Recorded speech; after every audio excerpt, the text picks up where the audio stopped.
Hey everybody, welcome to ZealZaddy. I'm Scott, and my pronouns are he, him, and I'm the DM and Storyteller here, and we are on Season 3 of Elixia. This is our D&D 5e campaign set in a homebrew world. The episode title is Rusty Minds and a Calm Demeanor. So, I do hope everyone voted today. If you haven't and you're in a place that still can vote, you should get out and vote and then come back. Because we need to, protect the Senate. You can follow us everywhere at ZealZaddy. So that would be here, obviously, Twitter, Instagram, Facebook, YouTube, and on DriveThruRPG, where we sell D&D 5e supplements that we put out every week. We have a sale going on, our first sale, actually, for you can get 25% off with the code Yay25 off all ZZ. You'll never remember, but I'll drop it in chat. There's your code. But let's get on to the players, because that's much cooler than all of the rest of this. All right, we got everybody in. All the players are here. I don't even like players. I think it's more like the starring cast. That's better. So why don't we let everybody say hi? Let's start with, we'll go at the top and go around. So let's start with Tiffany. Is that the way that's there? Yeah, it is. Yeah. Hi, I'm Tiffany. I play character Sagewynd. She goes by Dwyn. She's bard of the party. She's been going through a lot of emotional turmoil from the past season. She lost Vesryn. And she's processing that and what that means to her and how that affects her. So if she seems gloomy, that's why. As for what I do myself, I run Dungeon Damsels. It is an all-female cast. Not really. All-female leads. There we go. My husband plays a female. And we are... we went through a hiatus, and I'm not used to talking, sorry. I'm not used to my intro anymore. I've had to redo the audio for the most recent episode because I was like, man, this audio's garbage, and I tried to fix it through Premiere Pro, and I just was like, no, I'm just going to redo all this audio so I can make a better product. So that's why if you actually watch my show, it's taking forever. But I just want to make a better product.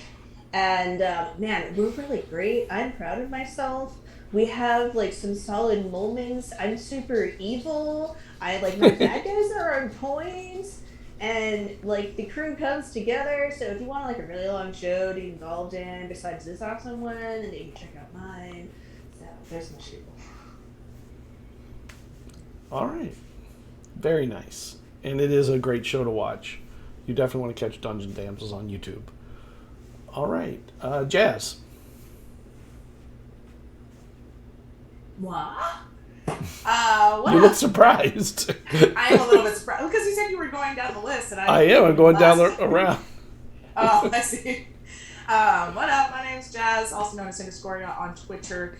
You can find me there most of the time. So usually, I haven't been on in a minute actually, but that's because I've been watching K-dramas. My pronouns are she, they. I'm playing Jada, Warforged Sorcerer / Fighter. They're also going through it. And, we'll see where their head's at. Head, mind, thing. You can find me here on Tuesdays, obviously. You can also find me at Girls Women's Worlds. I play Mo Jackson on the Arcane Corps, which is coming back next week, I believe.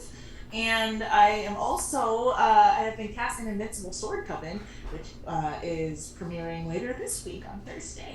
So, I'm very excited. Wow. Yeah, I'm in a lot of stuff.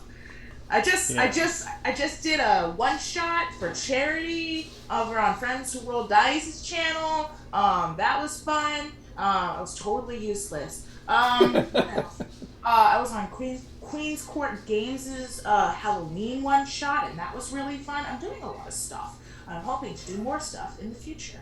If you want to see me in that stuff, you can find me on Twitter, where I announce that stuff. Awesome. Blake. Hey, yo, what up? And Jez, I definitely saw you throw a dice like a second ago, like on the floor. You chucked it. I saw that because you were just like rolled, like, oh, it's on the It ground. just went. Ooh. So, but definitely check out Tiffany stuff, check out Jazz's stuff, check out Morgan stuff, like Natalie, like and Scott's other stuff. Like they all these people, they do really cool stuff. So they like you all we need to do like So do you. favor, check the stuff. Yeah, I mean, I do stuff here and there. I'm playing. You play Amberwater. I play. Who's a party? Maybe still a party. It's like librarian / professor. Otherwise, yeah. If you find me, that's creepy because we're down my house. Because if you find me, I'm just gonna be in my room reading.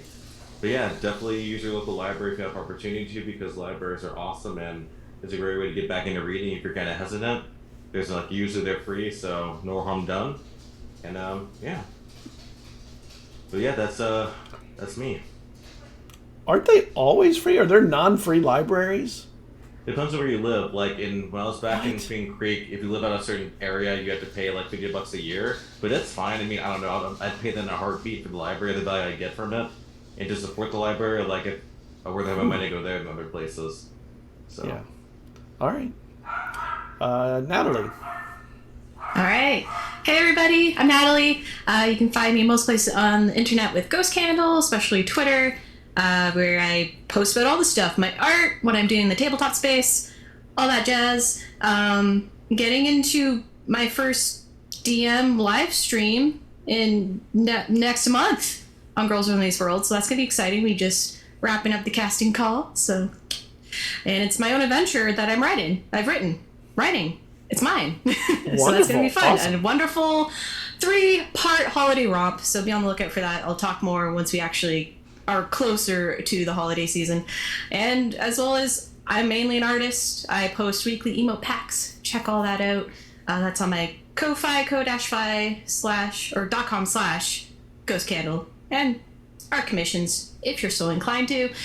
As for my pronouns, I use she, they, as does my character, Desus, who is also part of the dealing with trauma group and feeling very bad about it. She is our druid, Circle the Stars, with a level in Fathomless Warlock, a tiefling, half Nereid. There's still a lot to go into that, and I'm excited to see what happens this season. Happy season premiere, guys! Yes. All right. And Morgan, you get to close it out. I know, right? Especially since I was the cause of so much problems in the end of this last season. What's up, guys? I'm Morgan with Mindplay Mondays. My pronouns are he, him. You can find me on social media everywhere except Twitter at Mindplay Mondays. On Twitter, it is just MindplayMon. I'm the founder of MindplayMondays.com. It is a website where you can hire myself or one of my amazing professional dungeon masters to run adventures for you and your friends or your family. So check it out. Beyond our pro DMing, we also have D&D related t-shirts on Amazon for sale, of course. And we also have stuff on Redbubble. I learned about Redbubble thanks to Tiffany because she is awesome. So you can check out our products on there as well. Beyond selling those things, we also have several published pieces on the DMs Guild. And I have a podcast called Mindplay Mondays Podcast where we drop episodes every other week. There is going to be an episode this week. I've just been kind of caught up with my job, so I do apologize for not getting the edit out immediately like I wanted to, but please stay tuned to that. I am also going to be part of a new podcast team soon. I designed the logo for it and everything. It is called Keep It Dicey Podcast. It is where 5 of us, 5 Dungeon Masters will be rotating the DM's chair and we're going to do mini campaigns. So it's a constant rotating cast. And every time we switch it up, we are also going to, and I shouldn't say every time, but every so often we switch it up at least, we're going to be bringing in people from the community to be guest players for that season, or for that mini campaign. So every season is going to be a new DM, a new story, and a new cast. So please stay tuned for that as more information comes out. And besides this, I did play Vesryn Magic, but unfortunately, Vesryn is currently no longer with us. So I will be playing a new character starting tonight, but I will wait to unveil him once we begin. So, other than that, as always, I'm just so happy to be back. I've missed you guys for these 2 months. I needed this game, so let's do it, Scott. Let's do it. All right. So, to do a recap for last season, Basically, the whole year. they defeated the big bad. That was, I don't know. They did a lot of things. Just too much to even put into words in 10 minutes, in 5 minutes. Like, how can I summarize this in 5 minutes? I'm just not sure that that's a thing. Can any of you summarize it in 5 minutes? Defeat's a strong word. Defeat's a strong word. Like, it wasn't really defeat. It's more like, Big bad. We said goodbye to 2 of our teammates. We met 3 new companions starting from the beginning. At which point we ended up fighting a witch or a hag, destroying her, pissing off a Rakshasa in the process. We kicked his butt on a ship, and in the process, on his own ship. Yeah, but before that, we traveled to another, I don't know, demi-plane or plane of existence, where we found, where we found Dwin's son, finally, who we've been searching for. He's we brought him back. Yep. Then we went and fought the Rakshasa. From there, we went into the desert where magic did not work, and fought a chimera, avoided dying And to almost a a dragon. Yeah. Yeah, avoided dying to a dragon. Gained a pet to like meet Yep, with. gained a pet. We with gained a pet. Tiffany's patron, so Yeah. Mhm. new stuff. And then from there, we teleported or transported through the dream realm to the shadow plane, where we found Vesryn's mother and the souls of many, many people who've been lost over the years. And in the process of trying to save them, Vesryn ended up making the ultimate sacrifice. So, and it's kind of where we're at. He threw We shouldn't have let you say the summary because you made it so much nicer than it was. Rip. Yeah, You wanted a quick Sacrificed recap. himself. You He wanted made quick a recap. choice. he made a choice. It was and definitely a choice. None of us were in danger. As you can see, everybody is okay with this choice. Nobody is Danger. upset or angry with Vesryn making the choice that he made. Everybody is completely fine with it. So, We took it out in Session Zero. It's fine. I have some residual anger. Some lingering rage. Speaking of the Session Zero, I felt attacked. Did you? Oh. That's exactly how we intended. That it came across exactly right. And here we are now. Okay. Back on Elixia. Yes, everybody ended up back in Elixia in a sad state. And even though all these people were returned, it wasn't a joyous celebratory moment because everybody that returned had been changed by spending so much time in the Shadowfell. There was a moment of joy from the people on Elixia finding their long lost loved ones. The ones that did find them. Some of them did not return. And some of them have only returned in soul jars, basically. Yep. A lot of them. Yep. So there are a lot of questions that are coming out of this. And we're going to skip ahead about 5 or 6 months. And we did talk a little bit off camera about what they were doing in the interim. We may go through a little bit of it tonight. But everybody's also sort of spread out across the island to different places. So I'm going to go back and forth a lot with people tonight to go through some of the things that are going on with them. I am going to start with our new character, though, Eisen. So we're not even going to start on Elixia tonight. We're going to start off Elixia. The place you hid, you feel it lurch forward, and you're not even sure what happened, after a few minutes, you realize that the place you're hiding is rocking back and forth, slowly and creaking as it moves. You hear the wood of it. Oh, this can't be good.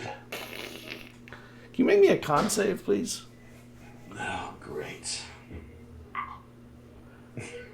Starting off hot. 12. Actually. Oh, So it's yeah. not- It doesn't take long before you feel this constant churning back and forth.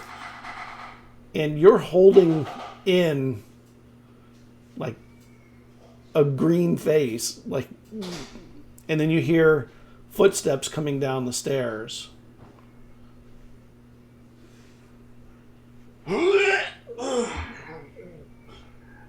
Oh.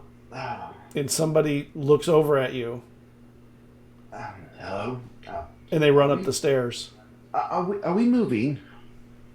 They run up the stairs.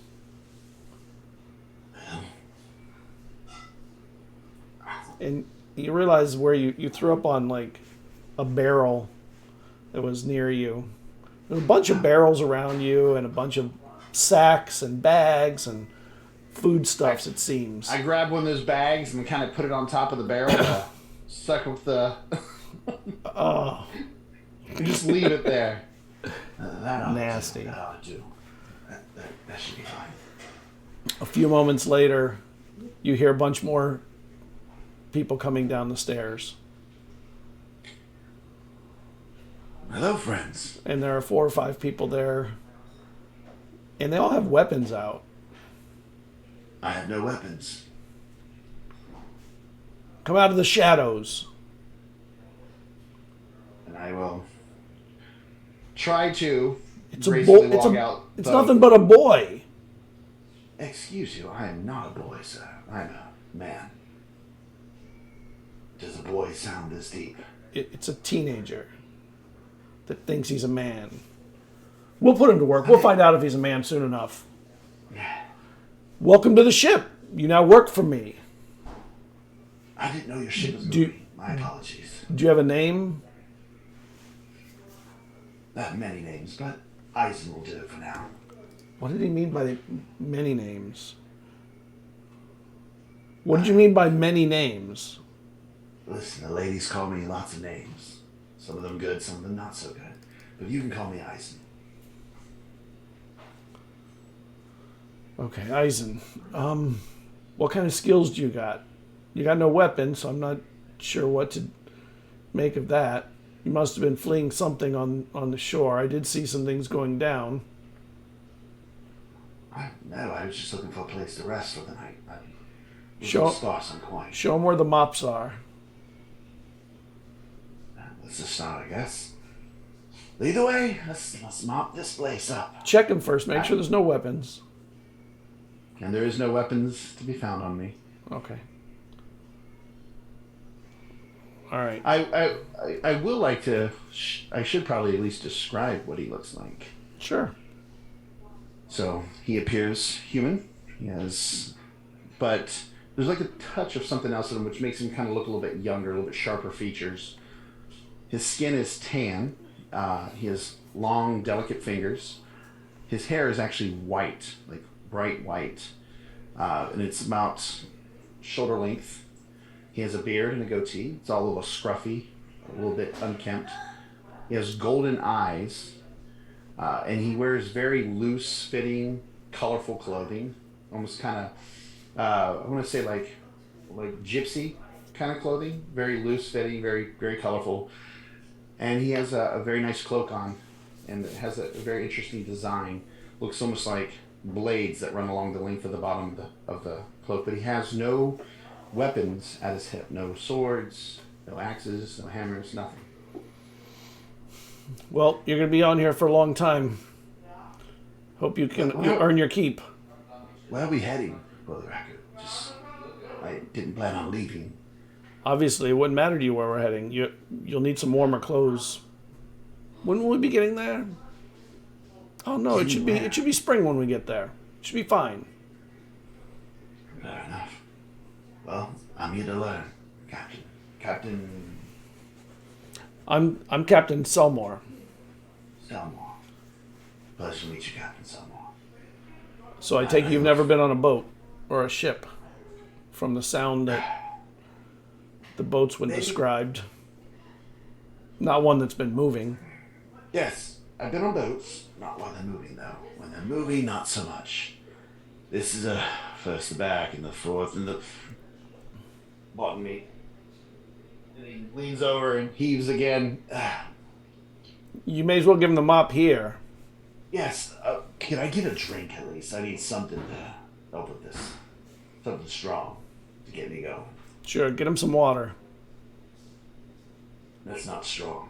It's all you're gonna get till I know who you are. I just told you I was. I don't. That doesn't tell me who you are. That just tells me a name. Well, what is your concerns, Captain? And I would like You to stowed away detect on my thoughts. ship. I like to detect thoughts to see what's at the top of his mind right now, what he's thinking about me. Does he know something about what's happened? Or is he just, No, he doesn't trying to trust get you. He doesn't know why you're stowed away on his ship, and he wants to know why because he doesn't want to have trouble. Doesn't want people chasing him or trying to find them or anything like that. I promise you, Captain. I say this because I can, like I said, I read it, but I don't let him know that I'm reading. I just say, I promise you, I am who you see before you. You have nothing to worry about. Nobody's going to be chasing me. And in the middle of your talking, someone hands you the mop. Here's a bucket. There's a little water in there. You may want to drink it before you mop from it, though. No, that's not very nice. And what is this guy thinking? The guy that just handed me the bucket. He's the thinking it's nasty- funny and wants to see it. He's I amused. look at him, and I want to try to dig deeper in his mind, find something he's afraid of. He's afraid of things like being thrown overboard or sea monsters, because those are real. I'll lean in and I'll whisper, I'll tell you what I have heard, though. I heard that the things in these oceans don't like people that are rude for no reason. You should think about that. And then I'll get the mopping. I won't even drink the water. I'm not drinking out of a bucket, asshole. All right, get him some fresh water for drinking. We'll see up top after you're done cleaning down here. Yes, sir. Don't steal Yes, anything. what's the phrase? Aye, aye, Captain. Aye, aye, Captain. Back ashore in Elixia, Desus has been plying her fishing trade with one of the ships lately that goes out for fishing, a fishing boat, not a ship. And it's been getting you a little bit of income. You still have like your stuff packed up by the door just in case. The money is coming in a little bit. You're making a little bit. It's been a pretty good season. Starting to warm up. We're starting to get to spring now. So, the fishing is good at the moment. And one thing that has kind of struck you and you find odd is, since you've returned, all the food tastes either like fish or shellfish. Now, granted, a lot of times that's all you're eating. But even the other stuff, when you do get any kind of vegetables or meat, even it seems to be wrong. It just tastes wrong. It's an odd thing, and it's a little disturbing because you liked food before. Eating was good. Yeah, steak once in a while is nice, but not when it tastes something like an oyster that's gone sour. Yeah. That's exactly what's happening. And you're not really sure why it's happening, but it is an unusual thing. But you know that that after the next run, you're going to get a chance to go to Shaley and maybe meet up with your friend Cerridwen. She's been over there for a while, and the fishing boats do go over there and trade fish for other stuff, and then they wrap around the coast sometimes, all the way up to sometimes Cairo, although that hasn't been in a while. But the ship has been good. The crew is really nice. They've they've learned to respect you. Like, they know that you're a good worker, you fish well, you're a good sailor, and occasionally you can do a little more than they can do. Things that they can't even imagine doing. Oh, the blessings of Luluin has its perks. Yeah. And, the next day you're going to be going out for the fishing run. You'll be out probably a good few days or a week. So you're preparing for it. You're in your room and you're putting away the money you've been making and like hiding it wherever you put it. I don't know if you hide it or just like leave it in a sack or something. And you start, thinking about how long it's been since you've seen your friends. But even that doesn't seem to feel like you would think it'd be like a melancholy feeling, but it's more of just a flat feeling. Like you just haven't seen them. Is it a big deal? Maybe. But everybody on the island, with the return of all the people that have come back, the conditions has really put sort of a mood dampener across everyone. And what do you do when you haven't slept well, you don't sleep great lately, and it's starting to get late. In the morning you'll be out on the boat. Are you doing anything this evening before? Yeah, I just rearrange my already packed bags, and I feel my hand seize up a little bit, kind of freeze in position before I shake it off. A numbness shooting through that I've gotten used to over the months since returning. I turn to the window and look out just to see what I see. Can you make me a perception check? And yeah, you can keep describing though. Yeah, I just look out, see what I can see, but just the numb feeling, both physically and mentally, kind of just cloud over my mind as I rolled a 2 + 7, so 9. Oh yeah, that's a nothing. All right. And I just go over the plans, thinking I should try and meet everyone again before I do anything stupid, and at least clean up some threads. Okay. And you go through your stuff and you prep for the morning, and at some point you fall asleep because you wake up in the morning in an uncomfortable position in the chair rather than in the bed, halfway packed. But the light is starting to come in, so it's starting to, that's waking you up, and you realize you're supposed to be at the ship already, which is not unusual for you lately. Oh, this isn't good. So I just gather up what I can, open up the window, and immediately wild shape into a hawk and fly out. Oh, flight. Nice. Flying animals. Very good. Something I eventually learned. Yeah. And you see the ship is packed. Everybody's ready, and they're standing at the beachhead waiting. They didn't leave without you, it seems.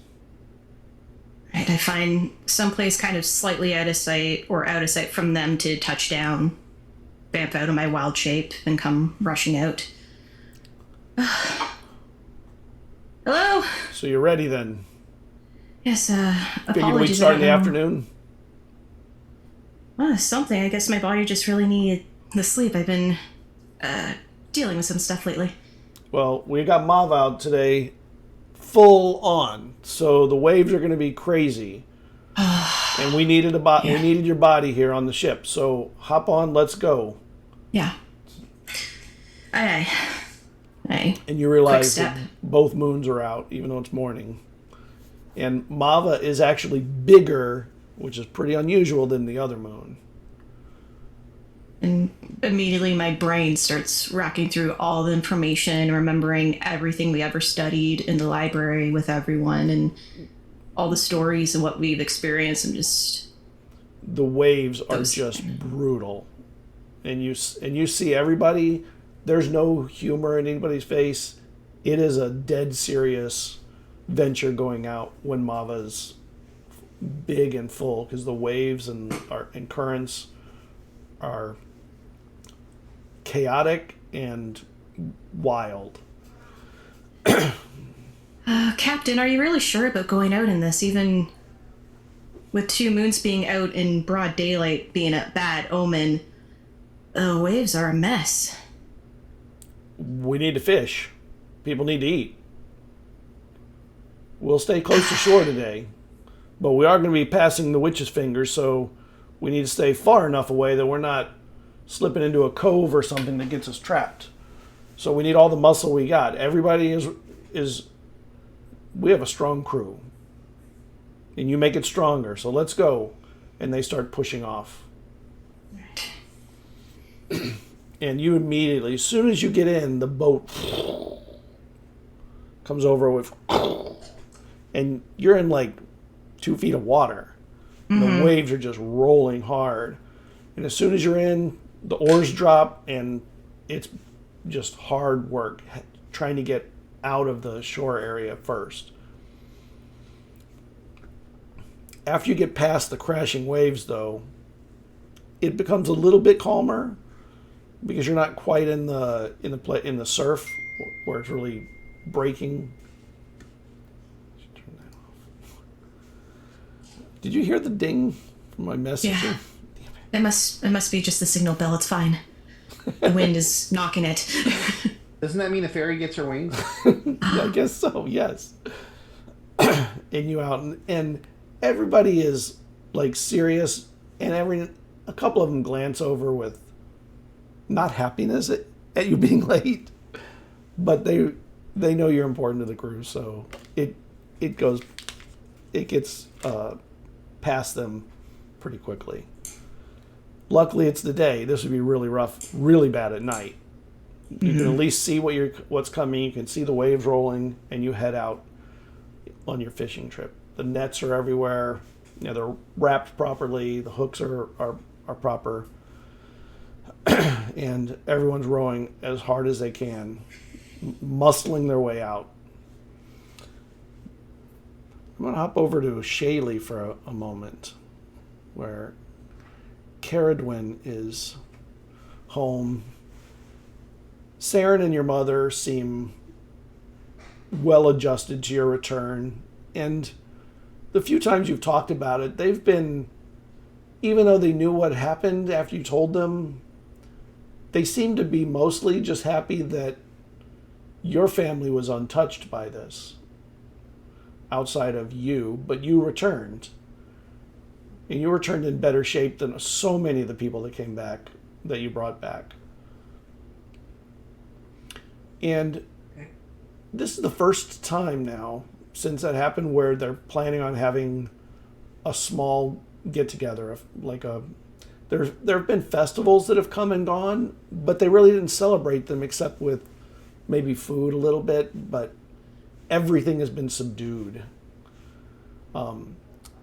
Taliesin is rarely home, as teenagers are rarely home.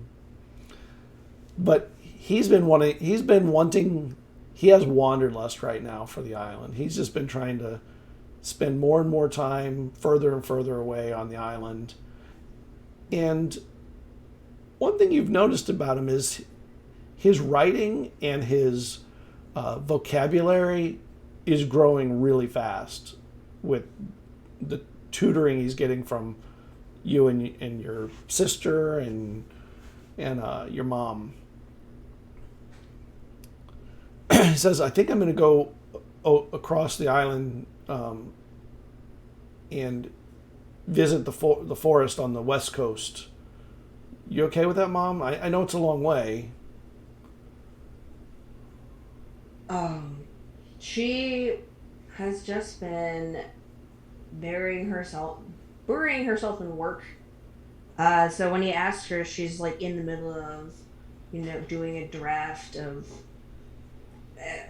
their adventures and chronicling of what's happened. And she says, "Well, are you going alone?" Yeah. I'm going to take a book. I want to start writing what I see. And she just sort of pauses. There's this long... She looks out the window. Well, I can't say no to something I did myself. So, it's alright with me. Just be careful. Make good choices.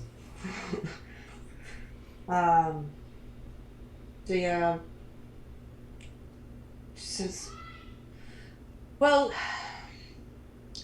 has he gone traveling alone by himself before? He has, not that far. Like, that's a long trip Okay. alone, especially walking. Like, Okay. And do I know like the particular dangers of going to that place? all the dangers of the woods Oh, okay. Okay. and waters and, the wilderness. Okay. I mean, the Elixia is over there, the two stones, Mm-hmm. but I don't know if they're even dangerous anymore. Oh, it's true.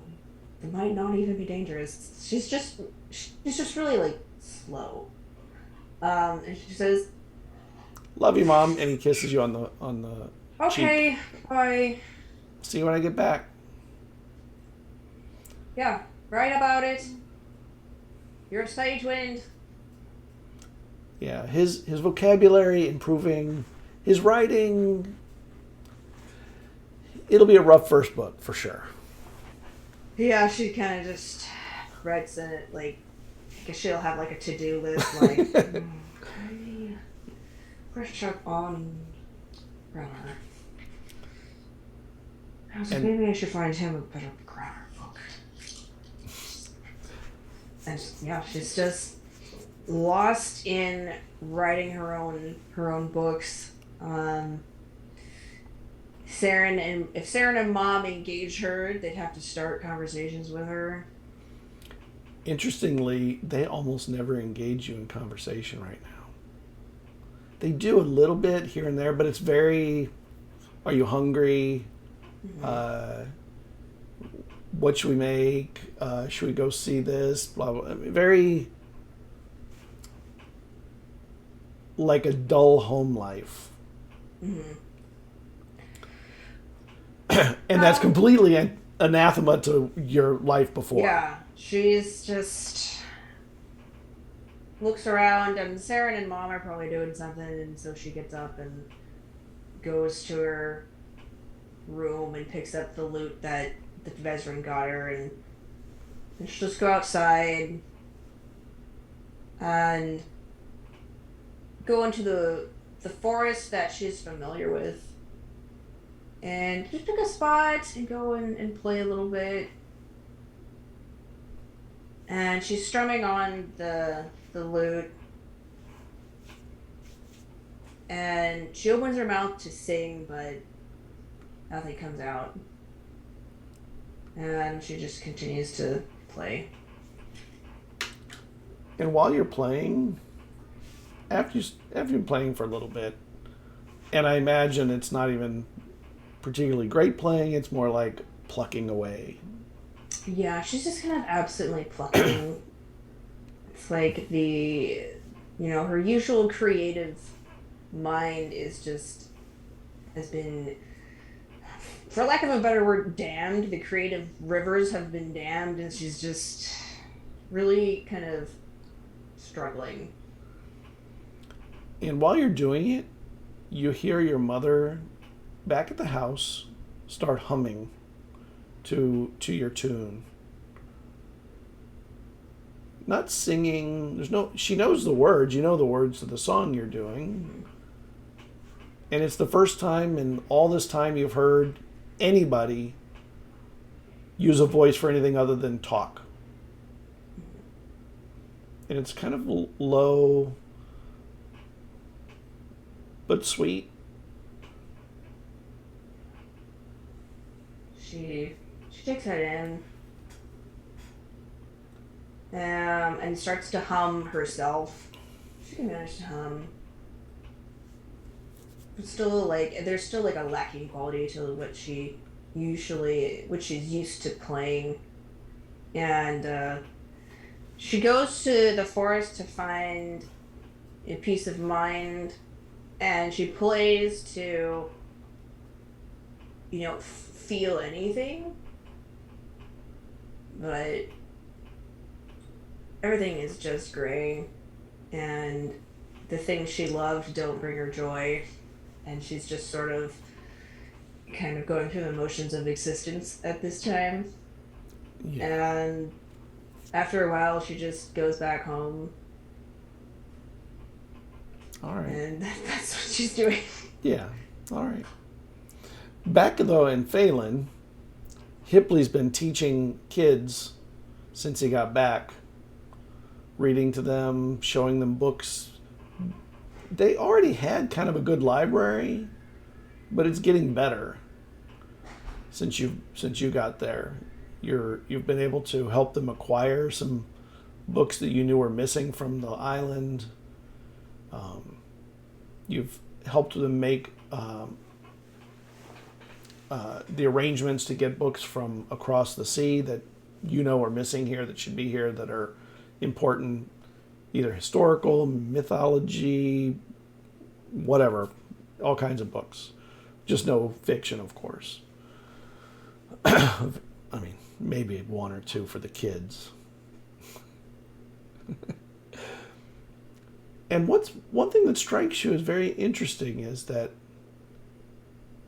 one day you're reading with the kids, and they seem to have memorized the books that you're reading, the book you're reading to them, because they've had the books here for a while, and you would do shared reading. You'd read some, let someone else read a passage or a couple passages, and some of them would just leave the book closed or hold it with their thumb away and just recite. And it seemed like maybe you have a class of prodigies, maybe? Like, you've never seen one, but you've heard of it. You've heard that sometimes there are classes that are just, maybe they push each other so they get better all together, and it just accumulates into a really good class. Maybe it's an amazing teacher. Could be that.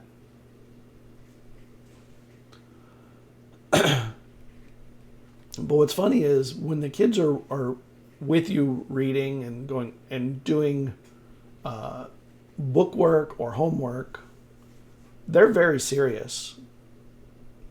They do not play around, and they don't play. And then as soon as class is over, cheers, and they run out and they become kids again.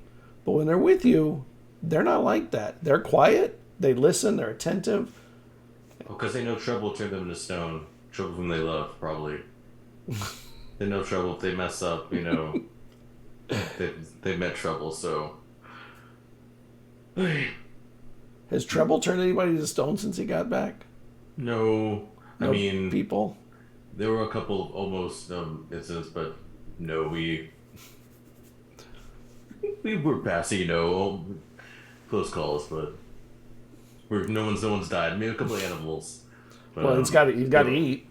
Mm-hmm. That's where most of Hipley's money's been going towards anyway, so.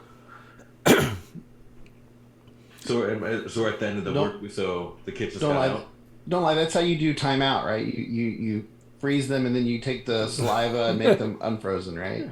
I don't, they know, they've heard stories, they just know I had trouble come out, and they're like, they just freeze on their own. No, the kids love Trouble. I had to remind that Trouble's not a dog, but kids are gonna be kids, especially when that bell rings or if we do the bell. Yeah. And the kids run out, and your day is done. You have a few more hours of light, and then it's on to sleep, which has been really hard to get. You've always had an easy time falling asleep until lately, until returning from the Shadowfell. Just the dreams, the nightmares are always persistent and waiting. That's what I spent got a lot more reading in though. Not sleeping, definitely been going through more books. You can. So I've definitely been reading a lot more. I usually sit in my chair, Trouble kind of just snoozes next to me, it's on the ground. Just snooze them. And oh yeah, big Trouble. what do you want to do with your few hours before it gets dark? Probably grade a few papers, trying not to think about sleep, because when you have sleeping problems, the last thing you want to think about is trying to go to sleep, at least for Hipley. So, probably grade some papers, half-heartedly. They've been really, really good lately, so it's been kind of weird having to... Yeah, it's freaky. Not much to grade, and it's like, kind of... It's peculiar, but I mean, it's cool. It's cool to see kids so bright, the next generation that are coming up. Yeah, the parents love you. Their kids are becoming smarter than the parents. Actually, probably have already become smarter than the parents. Maybe not as worldly, but smarter. Yeah, it's supposed to happen. That's what the next generation's supposed to do. So hopefully they can use that knowledge, keep growing, and to combine that with other skills like empathy and stuff like that. So, but yeah, that's what the power of reading. That's where it all begins. Yeah. So yeah, so I definitely would start grading. So let's grade some papers, and then like I said, half-heartedly, probably pat them, shove and say it's time to be off. It's getting late. You head to your flat. It's got a bed and a table and a lamp and almost maybe a little chest. But it's the place you avoid a lot because it's uncomfortable. Welcome to the amphitheater. Thank you for the raid. Duval is here. Nice. If you guys don't know Duval, you need to meet Duval. Duval is amazing. If you haven't played with Duval, it's actually Duval! Welcome Duval and everyone else. So you get to your uncomfortably plain room, and you know that it's calling. You can feel the weight to your eyes, and your little friend is kind of stepping up, climbing up into the bed, because he doesn't miss a beat with sleep. Nope. Especially after eating. Yep. Well, I know how it goes. I know I feel tired, but I'm gonna start reading first because I know no matter how tired I feel, every time I get there, it's gonna. So I'm gonna crack open a book, try to read a little bit till I hopefully pass out. Yeah, and you do eventually. And your eyes close, and a blue curtain billows across a chevron pattern on the floor. And you kind of know you're asleep. It's obviously a dream because this is not somewhere you've been before that you remember. And ahead of you, between you and the curtain, there's a podium with a book on it. A beautiful black book with silver brocade and a silver edging to the pages. Really pretty. It's not open, it's just closed there. And you hear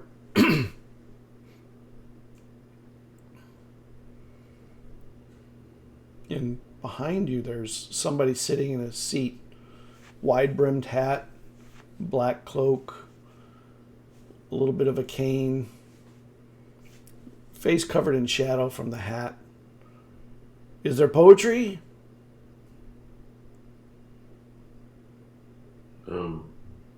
Are you talking to? Do I get the feeling you're talking to me? I assume it's just us two. There's here? only the two of you there. I mean, it could be. I don't. Could be anything. I haven't read that book. I mean, but sure, it could be a chance to be poetry. You can make the argument that any writing's poetry, though. To be honest, so.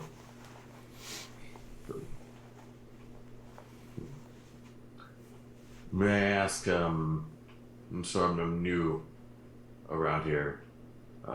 May I ask for your name, whoever you might be? And he lifts his head up a little bit. I'm Hipley. And it looks like you. The brimmed hat, weird. You realize you have had this dream before. This is not the first time.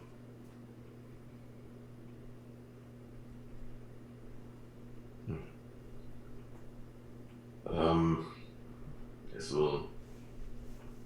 I don't know, Hipley never wear a hat like that, but I guess, okay, well, nice to meet you, Hipley. What brings you here? And he lifts the cane, and you recognize the cane. It's your cane. Mm-hmm. And he points at the podium with the cane.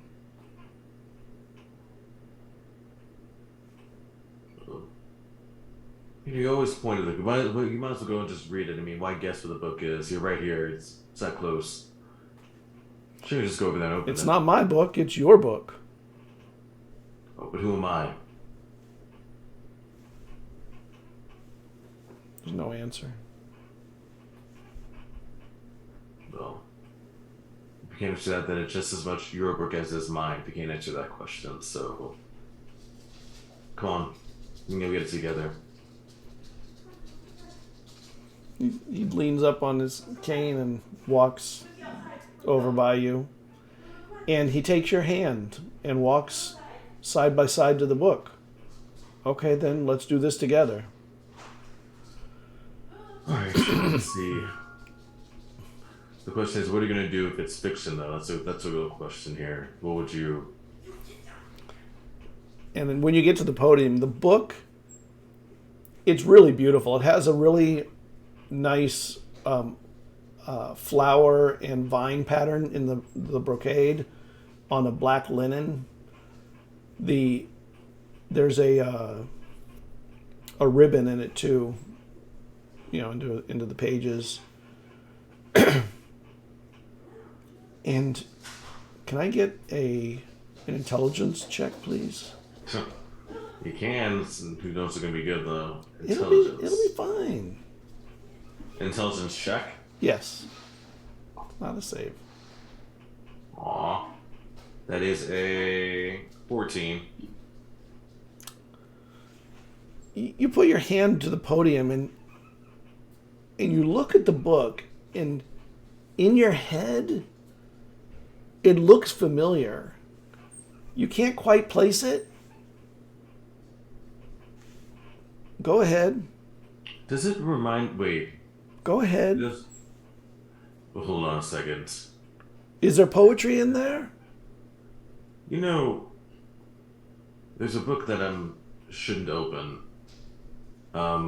It doesn't remind me of a certain book, of a certain god that's put into a book, right? It's not giving me that kind of vibe. Yeah, that could be that book. Okay, you know what? Maybe we shouldn't probably open this book then. Maybe that's not the best course of action. I can't believe it almost... I thought you loved poetry. Well, I do. If you tell anybody, I'll kill you, because I guess that'd be myself, so... But, yes, poetry. Everything is poetry, though. Even non-fiction, it's all beauty. Poetry reveals your soul. It doesn't reveal the soul of the author. It reveals the soul of the reader. You've learned well. What? Good. Yeah, let's leave this book. Should we open it? No, I don't think we need to.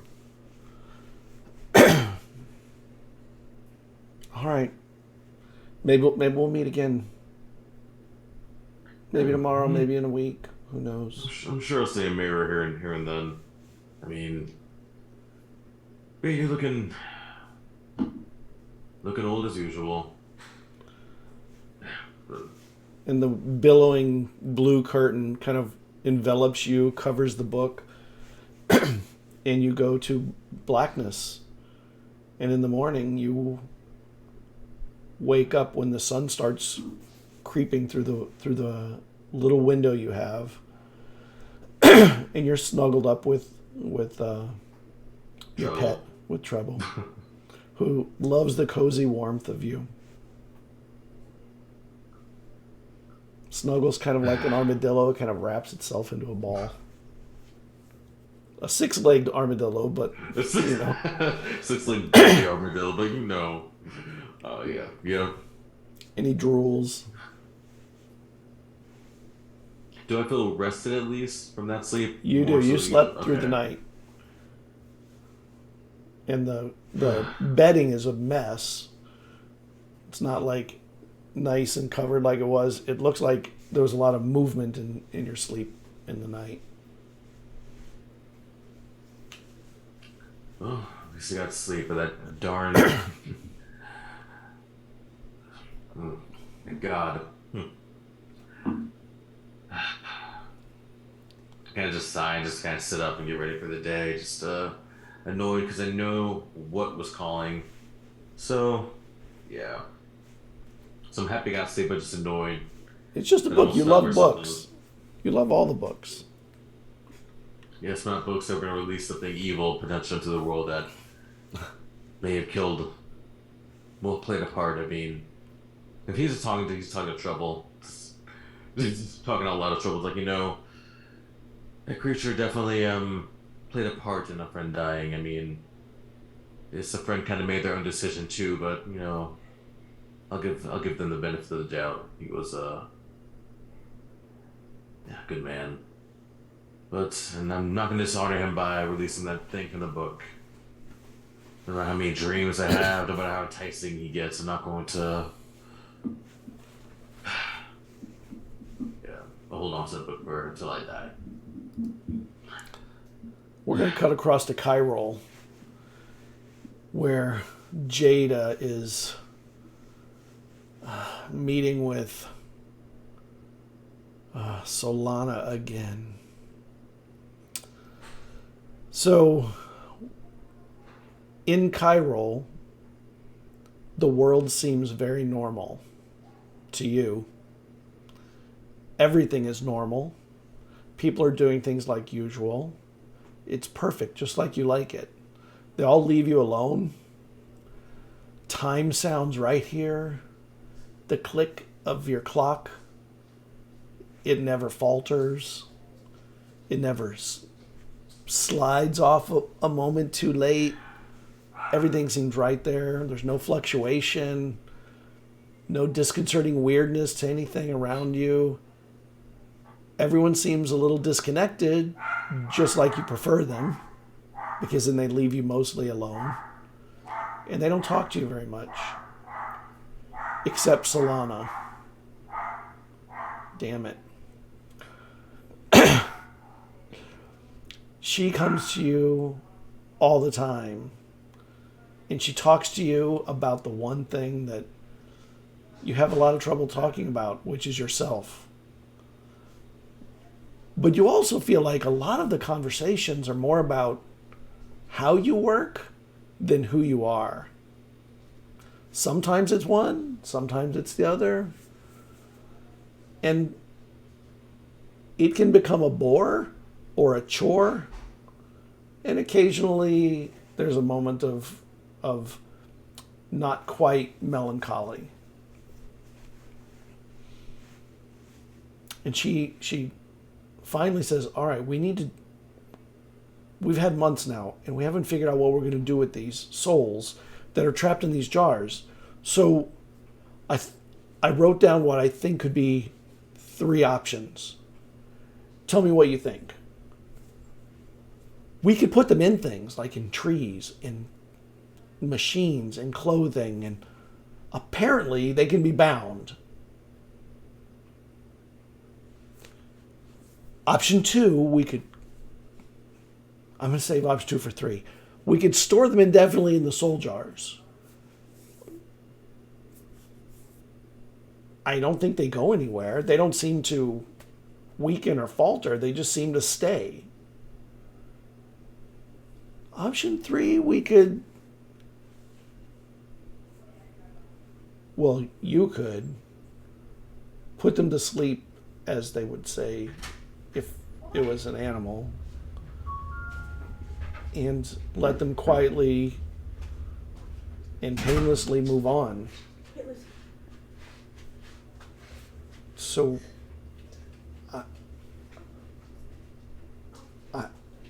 I don't know what to do with them.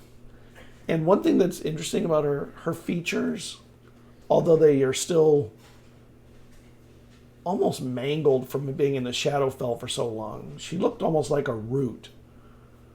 Like a root with bits and barbs coming off the ends and fingers elongated and nose and bits of hair and stuff that you would have... Everyone else that has come back came back deformed a little too. She has not seemed to have gotten any better in all the 6 months. She was also the only one that you know of that stayed in her normal form the entire time, trying to save all these souls. So maybe it just takes longer for someone who was that exposed, or who knows.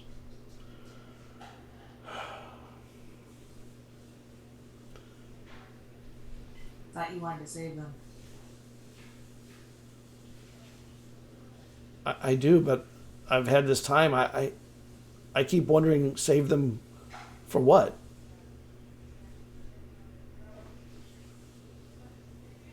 I mean, we can't save them. We have the jars. The jars aren't going anywhere. They seem to stay viable indefinitely. But unless we can find more of you, we have nowhere to put them that is like a person again. I mean, that doesn't mean it's a bad thing to be bound into a tree. It makes you a guardian of the forest, and I don't even know how that works. I've heard it can be done.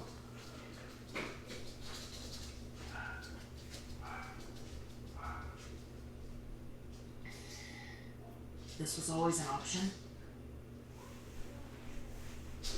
When we first met, there was always a possibility that we would be able to bring them back to life. But we're very against that, so I was determined to find a way.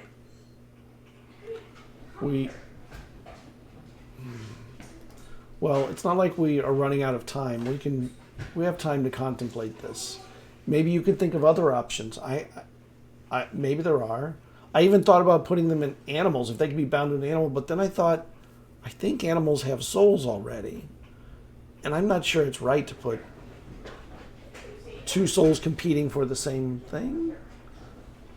I don't know. I'm just not that knowledgeable, you know. Your book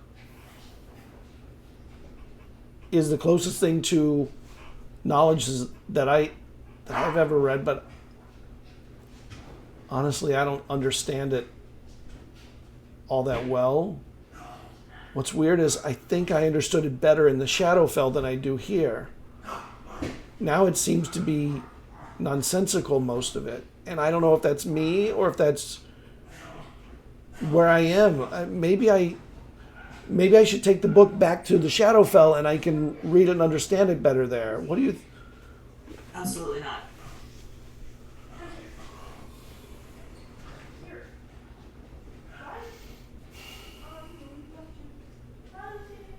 And she looks off out the window, and I suppose not.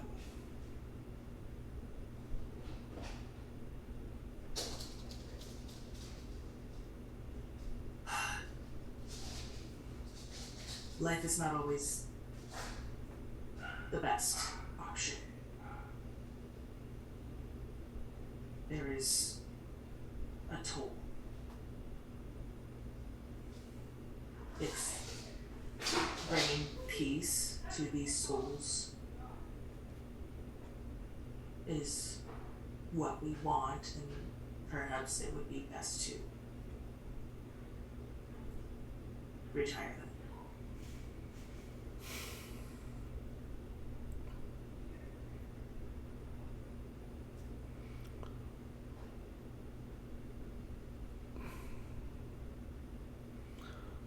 Let me think about.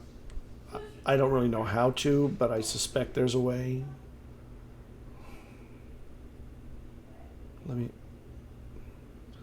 We should not make a rush decision on this, though. So let's consider this then.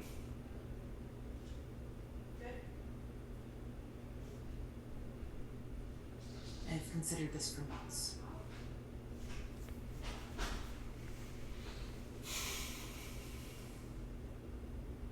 I am not attached to one idea or the other. As you said, we have time. This decision is yours. Mine? Maybe it should be the decision of the family members. You are the one who spent all of that time trying to save them. And look what I did. I left them. They're in jars. That's not saving. I was such a fool there.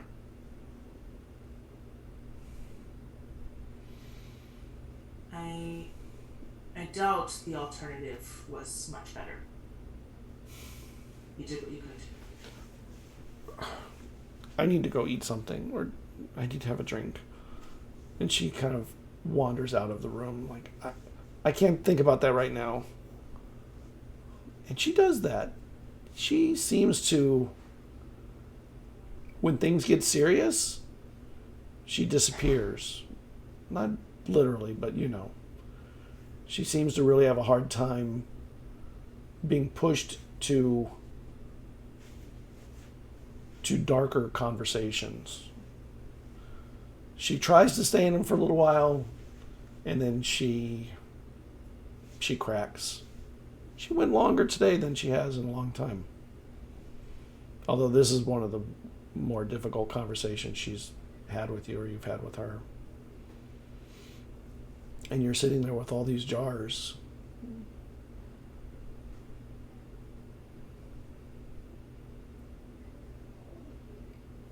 Make me an intelligence check. Oh, my favorite. I don't know why I opened my character sheet as if I don't know what my modifier is.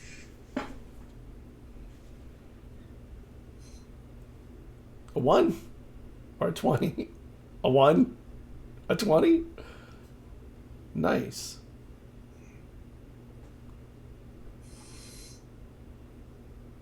Oh. All right. So she leaves. You're left in the room here, and they've given you a room in the keep, and they let you come and go as you want. But she has turned this room into like an artificer's workshop. But she seems to be pretty clueless about artificing. So she was always relying on you to help. But you don't really understand the non-mechanical parts of it very well. So it's like everything goes above and below your heads at the same time with different parts. And it just makes it more and more difficult to contemplate what to do. And you kind of know how to put it in someone like you. Kinda. From the book. But of course you've never done it. Because there isn't another you. And you know you have the tools, you think.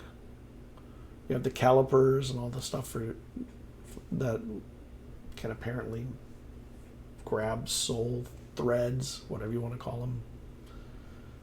But they're slithery things, and they're hard to manage. And you can see that she does keep it kind of clean, but there are places though where ideas are just on paper crumpled in corners and thrown out, and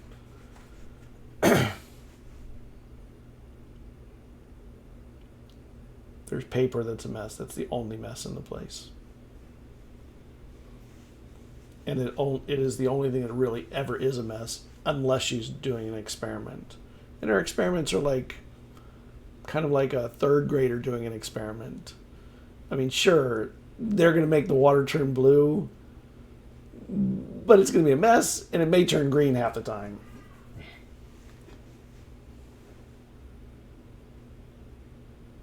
And she doesn't sleep, by the way.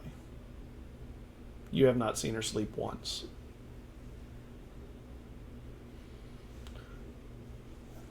That's because elves don't sleep; they trance.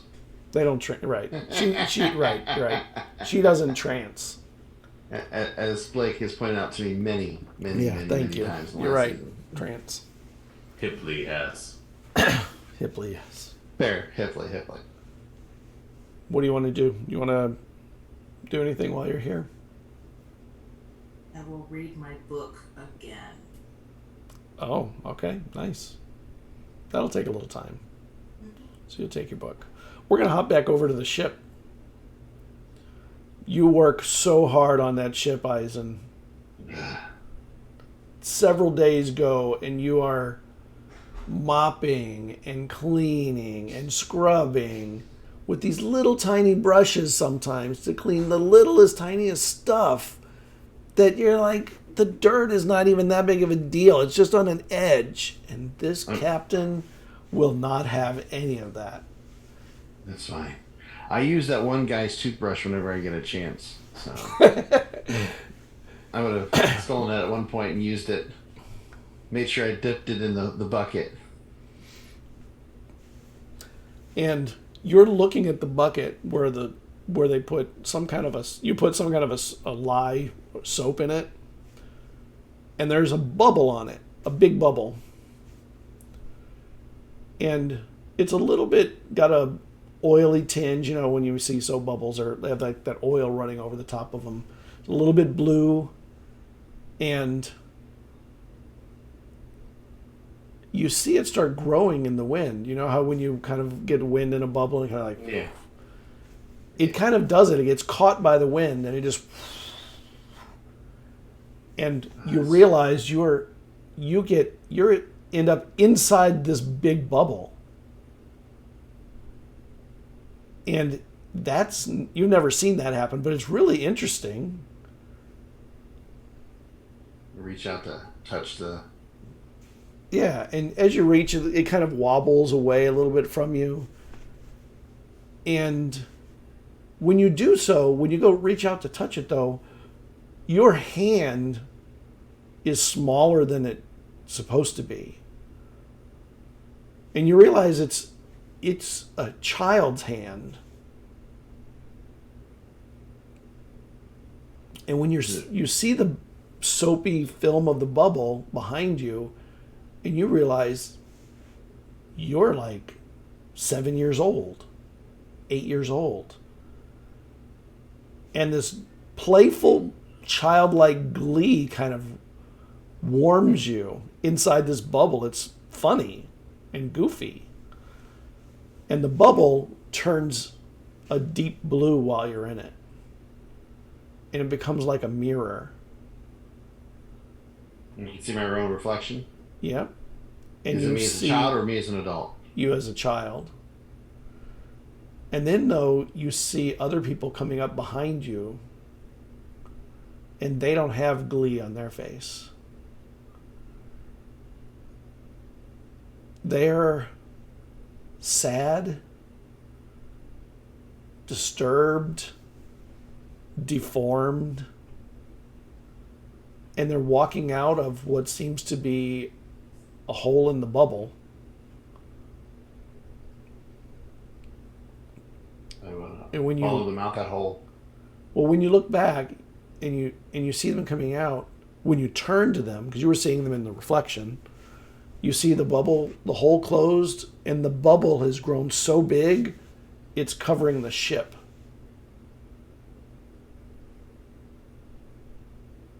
But where they're at, it doesn't look like a ship anymore. You're seeing grass and trees and people holding each other. The deformed ones and the misshapen ones are being held by the ones that aren't, and they're crying, and they're saying, you can tell that some of them are children of the other ones or parents of the other ones, brothers, cousins, and one of them says something akin to, "I can't believe you made it back to Elixia." And then the bubble pops. And you know when it pops, it splashes water everywhere? And the guy that's been annoying you, or you've been annoying, has the mop, and he put the mop on your foot. Wet. That's all right. Here's your toothbrush back. What's your AC? My AC would be a 15. He punches you in the face. I take it. Tries to grab the toothbrush. I handed it to him. I'm like, here you go. I take the punch. I'm like, fair enough. Though your mother hits me harder. And he throws the mop down and he walks away from you. You owe me a boot. He doesn't respond. He did what he needed to do. I'm really not this way with everyone. Just people like that. And the captain comes down. What's going on here? We got a few more days before we get to Elixia, and we need to get the ship shape. We got trade to do. All right, Captain. I pick up the mop and I get back to doing what it is doing. All right. That's the first time you've heard anyone tell you where you're going, by the way. And I hear the name and I think back to whatever it was I just had. You think you know what you've had. You think. Yeah. It's been so long since I've even heard that word, though, what it is. Yeah. Odd. Going to Elixia, Captain. How many days away? We're a few days out. Seas are going to be rough between here and there, though. Mave's... Well, once I'm done with this, I'm at your service, but I would like to know more about the place we're going if you or anybody else can teach me after I'm done with this. Why don't you ask some people there when you get there? We got work to do. I'm saying when my shift is over. Some of the people on the ship have been to Elixia. Maybe you can talk to them in the mess. But until then, and he lifts the mop up and hands it back to you. We got to get the ship clean. And he turns and heads up to the poop deck. Yeah. One of the greatest ship words ever. So stupid. Poop deck. All right. Get back to scrubbing. Desus, you are out on this ship, and the waves are brutal while you're out, and you are out more than a day. You go through the night, and in the night, you're starting to return back. You went out, and you're starting to come back, and there's a few moments where it calms for a bit, and everybody takes a moment to rest their arms from rowing, and the sails help, but in these kinds of waters you need the rowing to really control the ship better. The boat has made a good haul. Everything smells like fish and shellfish and all that as usual. Can you make me a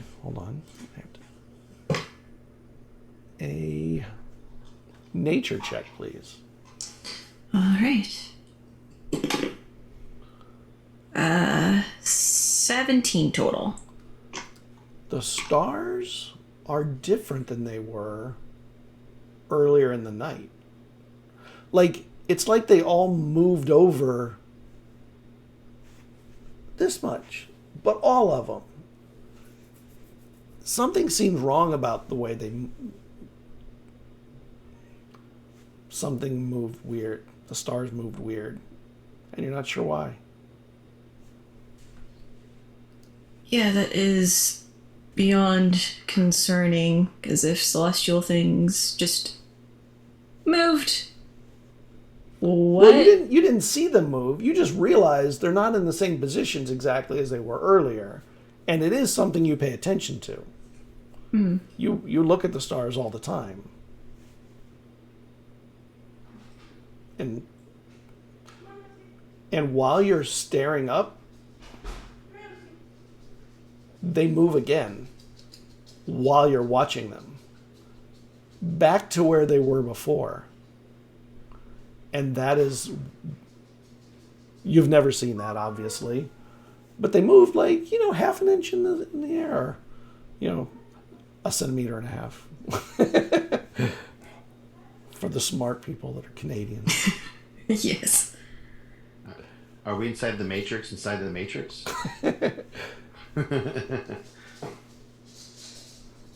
I'm very much not trusting Row! anything. And everyone starts rowing again.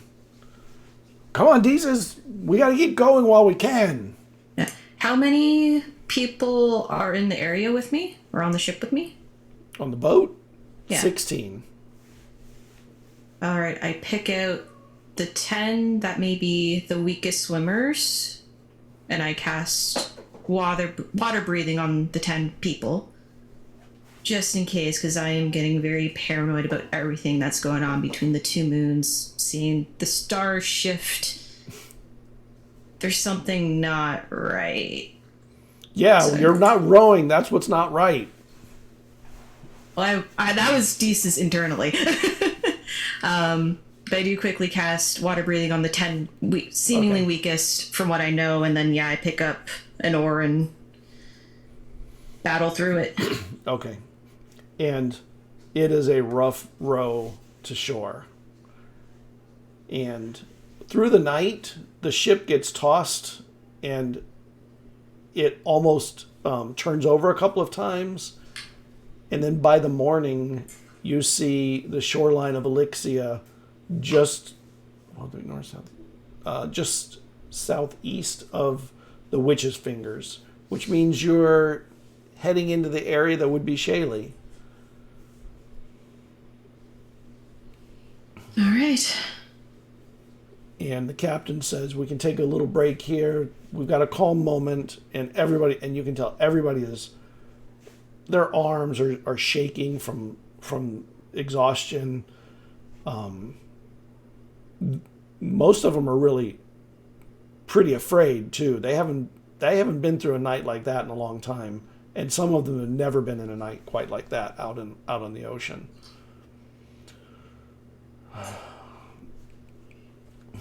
And the captain, after a while, says, Shaley ahead. Let's move it. And the rowing starts again.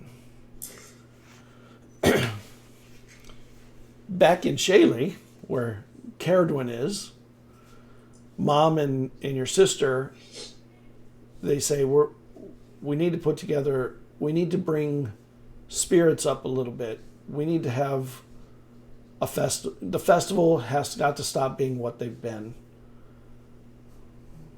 Don't you think, Cerridwen? Yeah, definitely. Definitely. Would you like to hear music again? Singing, maybe? Yeah, let's do it. Let's do a festival. What do you have in mind? Well, we have the Festival of the Badger coming up. Oh, that's a good one. Yeah. It's fun. Yeah. Fun. Kids will like it. Badger races. Yeah. You don't look convincing when you lie to us like that. Your mother says that, not Saren. Well, Hold on 1 second. Jason's watching. Oh, nice. alright, just watching. Alright, I mean, I'm struggling. I'm just, maybe this will be good for me. I'm just kind of, trying to pass it on. Yeah, we kind of are missing the old you. And we understand. But we want to try and bring some normalcy back. Maybe that'll help. Yeah, I mean, it's not, sure. I'm not saying no, so. All right. We'll start getting stuff together. Okay. It'll be a little one. We won't go too overboard, okay? A little one. Well, do you think? She's like, well, Taliesin just left. That's okay. Oh yeah, I just wish we were, how far is it off? A couple days? A couple of days. 2 days. 2 days. Do I know how... Okay, few questions. Did I get my orb back from the dude that we gave it to as leverage?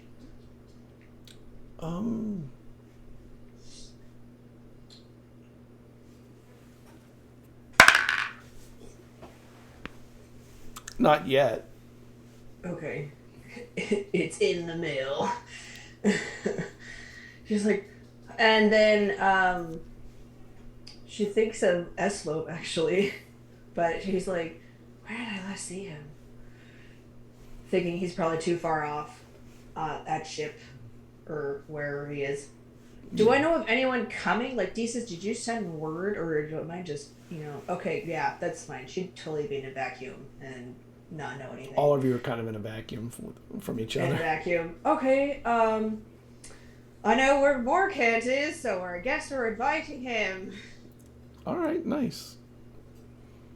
And, I'll try to get some music going. Maybe we got you, me, Saren. I guess we got old Jim down the road. And you hear... Plays- Oh, go on, sorry. He plays a mean mouth harp. Okay.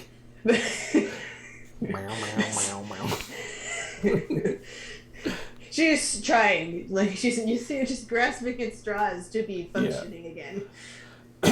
And everyone works on getting it together throughout the day, and everyone's pretty tired at night, and everyone goes to sleep. Everyone goes to bed, and you're probably the last one to go to bed. Yeah, I because I suspect. can't sleep. Yeah. But I mean, you try. I mean, everybody tries. Yeah, she just does the classic: lies on back, lies on side, lies on other side, gets up, gets water, goes to deck, repeats. When you get up to get water, you open the door, and your mom is in a chair next to your door, asleep, head down, but obviously watching you, like motherly caring for you.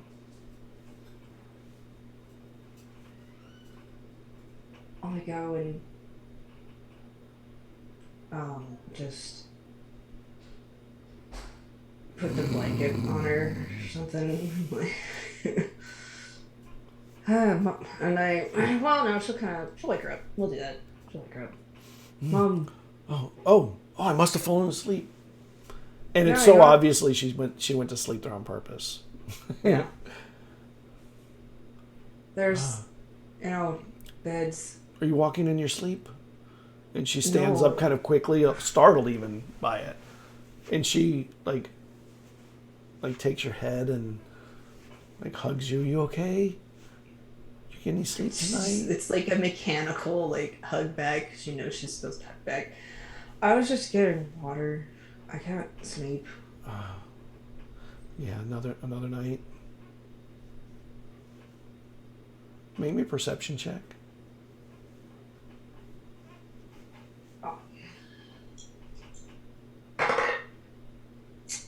Okay. Oh yeah, my perception is. Oh, cow. I forgot how high my perception is. That would be 23. Yeah.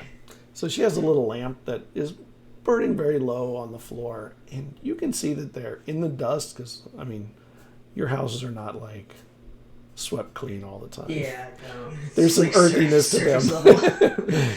That there are, it's the first time you notice that there are chair marks in the floor where there's no dust. So obviously she's been coming here more than tonight, and this is just the first time you realized it or noted or caught her. I'll get you the water. You can go back to bed. I'll bring it to you. And she gets up. When she gets up, she puts the blanket down, and she actually folds it up a little bit, like pseudo folds it to put it down, and then goes to get you water from the well. I'll Heads grab up. her. Can I grab her hand as she's leaving? Sure. What are you? You okay? And there's just this long moment where she tries to form words and just finally manages to get out. How'd you get over losing Dad? I didn't get over losing Dad. But I did discover that you can find your grandson, and people can come back that were gone forever. But you never get over the ones that you lose. Come on, let's go get you some water. How would we make some tea? Okay. But we still need water for that. Oh yeah. Okay. And you go out to the well, and it's moonlight. It's both moons are out. There's a heavy wind, and the wind is even kind of dulled as a sensation. The sound is less than you would think. It's not as whipping through. It's more like a, even though you can tell it would be stronger. You get to the well, and she pulls up water. I'm sure wherever your dad is, he's, missing you too. We need some good tea, maybe some strong tea. You know what that means. Strong tea, yeah. Yeah. I know where Dad is. I've kind of made my peace with that. I could feel him in the wind. I see him in the streams. I don't know where Vesryn is. Yeah, that's a tough one.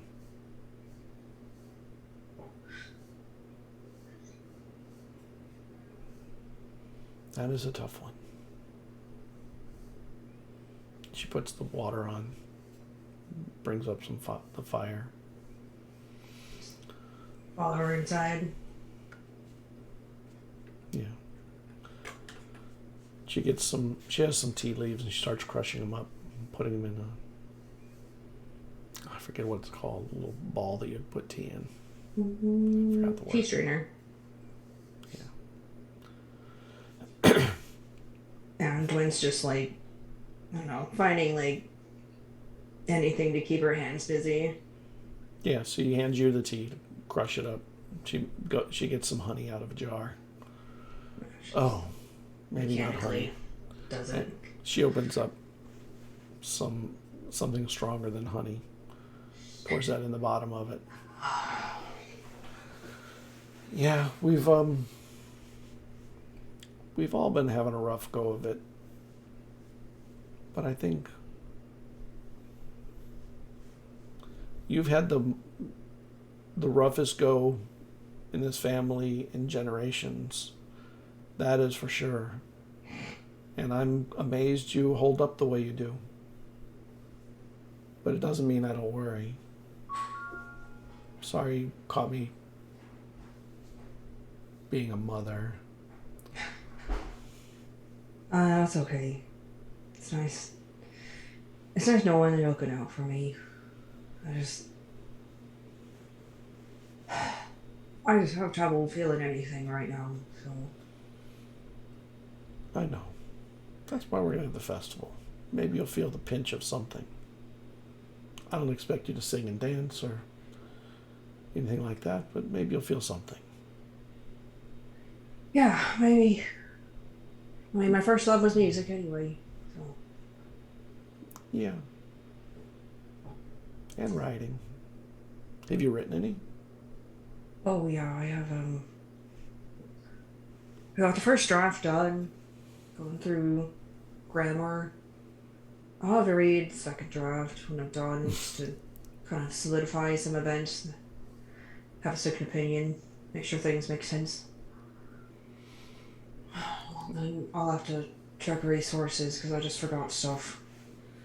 And she pours the tea into, she steeps the tea and then puts the tea in with a little bit of a brown liquor, whatever it is. We're going to sleep tonight. One way or another. Keep him rolling. Keep him coming. And she sits up and drinks with you through the night until both of you eventually succumb to not alcohol poisoning, but whatever you can get closest to without it being that far. And you start falling asleep as the sun starts coming up. And she stumbles you to bed, pulls down a curtain so that the light stays out. We got this. Yeah. And you really do get, like, your eyes do close and you sleep. Mm-hmm. And a couple days pass, and you see that the festival has been set up. There's a tent, there's some chairs, maybe 20 or 30, and people are starting to come in from all around Shaley. Mm-hmm. Not a lot of people, but some people. Okay. Yeah, I get up and I brush my hair out a bit, and then I'm like, and then I just braid it. Too much work. And then she practices smiling. Perfect. Your mother comes by. You're missing a core component. The ends are supposed to go up. Yeah, perfect. Much better. I don't think I have that. Maybe not the crazy eyes, though. Okay, I'll soften the eyes. You'll get there. Think I should go with loot? We should get a jester. Oh, it's too late to get one from Kyrol or Phelan. Oh. Dwin mutters. Now Cern's already enough jester for all of us. You probably are no fan of gestures at this point, especially. I know. I don't think she would be now. Like, oh well, maybe someone who could shuffle. That'd be nice. And you hear there's some people there singing. They're starting to warm up. You can see they're going through warm-ups. And it sounds mumbly to you. It's not clean. It's messy. And you can tell they're starting to sing words and stuff, but even the words don't seem to come to you. It's just... And they're not playing anything hard. It's simple stuff. What? Can we break out the whiskey out this soon? And she opens the window to look out and try to see what's going on. And you see there are people out there warming up, trying to sing and play instruments. Make me a performance check, please.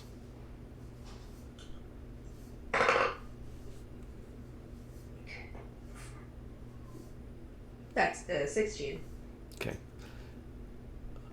After a little while, you realize they're all playing almost the equivalent of like kid songs, like really simple things, nothing with any depth to it. Kind of like Mary Had a Little Lamb. And like that kind of stuff. Hot Cross Buns. But you know those musicians and singers are better than that. But you can't hear the words. All you hear is this mumbly nothingness. And the instruments don't seem to be either played at the quality that you're used to around here, because you're town is full of musicians. Yeah. I mean, it's like a bard town. And they seem off. Like, you hear them hit a wrong note. When these are people that, if they hit a wrong note, it's a rare occasion. What's happening? Look to my mom. Your mom's out there now. She's bringing out some food. It's just you in the room. And she just... Okay, and she looks at her lute and her crew, and there's like, Cruth, and then she goes down and, like, opens up the door, a little huffy, and goes to the musicians. And they Just to stop when you start getting near them. Oh, hey, Cerridwen, how you doing? Oh, and somebody nudges that one. Oh, Oh, I'm standing. What was happening? Is everyone sick or something? no, we're just warming up. We're just, we're warming up. Are we bothering you? We can come back and practice later. Warm up. It's fine. And suddenly you hear a ringing of a bell, and you know that is a boat or a ship is arriving. I look to the sea. And you see a fishing boat coming up. Fishing boat. Hey! They don't schedule, they just show up a lot. Let's take the festival to the docks. How's that sound?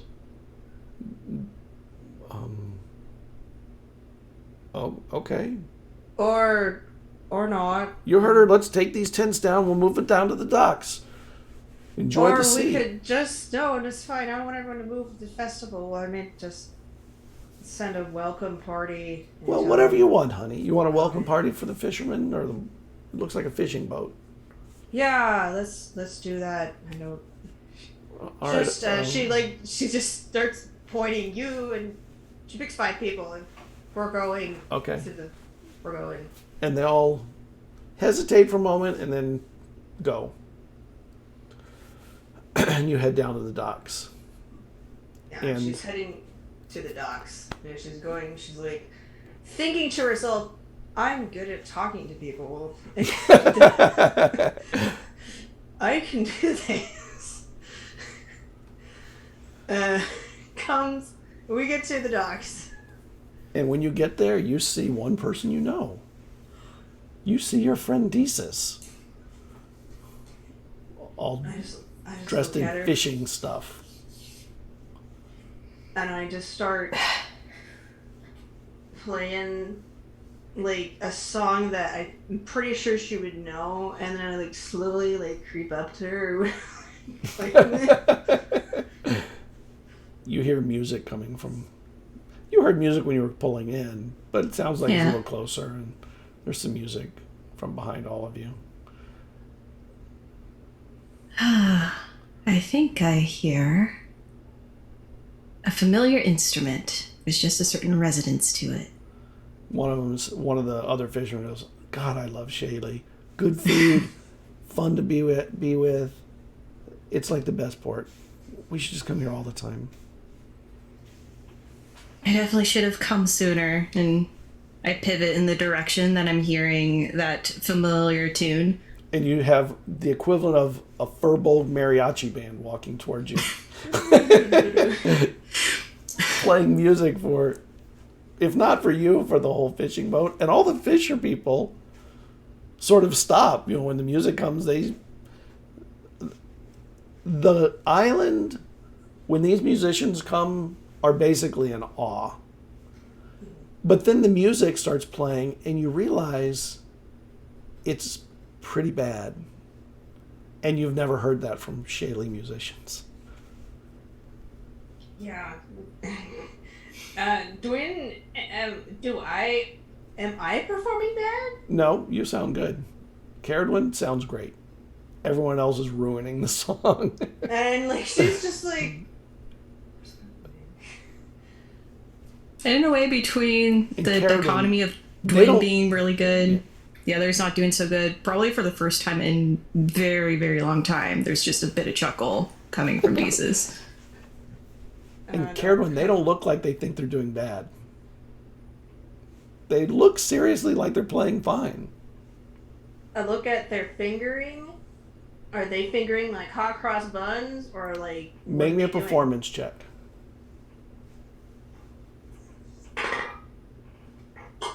It's a 17. They're fingering incorrectly for the notes that are coming out of the instruments. And when you look at it, suddenly they start playing better and the notes match correctly. Oh, okay. And she just does that for like each instrument and like just kind of like stares at it intently until they like fix themselves.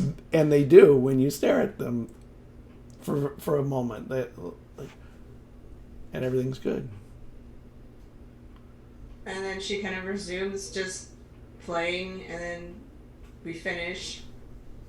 That was interesting. And she says to the other four, play the Green Fields. That's the song they would know. I'm sure they have a song like that. And one of them goes, I don't remember how that one goes again. Maybe you want to like lead us, and I'll remember. And everybody here should know that song. Everybody. It's a local favorite, and it's a local made song. Yeah. All right. So she plays it. And Deezus, Cerridwen looks confused and just sort of stopped even paying attention to you guys being there. Yeah. But I think... Go on. Yeah, I think I also, in a way, somewhat understand confusion, as I've also been... Her expression, something I've experienced myself. I'll just almost hesitantly start going towards, because I don't want to interrupt anything. Okay. I play it and I try to it goes like this. Oh, yeah, and they follow you? Oh, yeah, okay. And they learn it from you as you teach it to them. Right. Let's make it around, starting with you. Get them up here and say hi to your friend Deezus. Your mother comes down and wrangles up the musicians. Go back and practice up there. Don't you know we have family get-togethers going on right now? And she comes and pulls the two of you close. And oh, it's so nice to see you, Deezus. You made it just in time for the Badger Festival. It's a good okay. one. New to me, as many things have been recently. I kind of just keep somewhat glancing at Dwyn, but then also just looking away and straight at her mom. Yeah, I don't know what's going on with the musicians, Mom. They didn't remember Green Fields. Drew? You know what I'm talking about, right? Yeah, the song. Yeah, they didn't know it. It's Did the first one we learned. That's odd. Oh, and then... Come on, let's go back to town. Okay. Well, come on, Deezus. And the captain looks at you and goes, we're not done here, Deezus. We need to finish unloading the fish. Is that not done yet? And I look towards the It's ship. not done yet. You just pulled it. Sorry, I still have a job, but I'll catch up with you.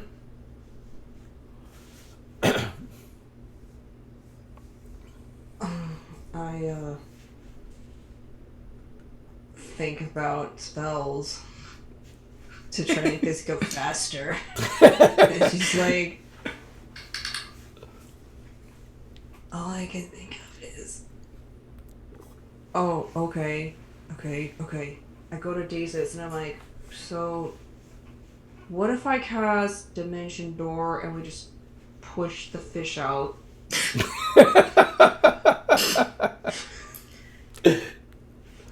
The captain looks at you and goes, will it get the job done fast? Yeah. We're in. Okay. We're exhausted. And all This will be people really interesting. do look exhausted. Hipley. Even the fish get to use Dimension Door, but not Hipley.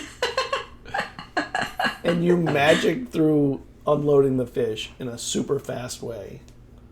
Okay. See, Vesryn's still here in your hearts and in your magic, because that's some shit Vesryn would have done. How can I abuse my magic? You would have done detect magic to any of the fish or magic first, and then put the ones out. Yep. All right. How many Oh, how many dimension? I have 3 dimension doors. Actually 4. How many would it take?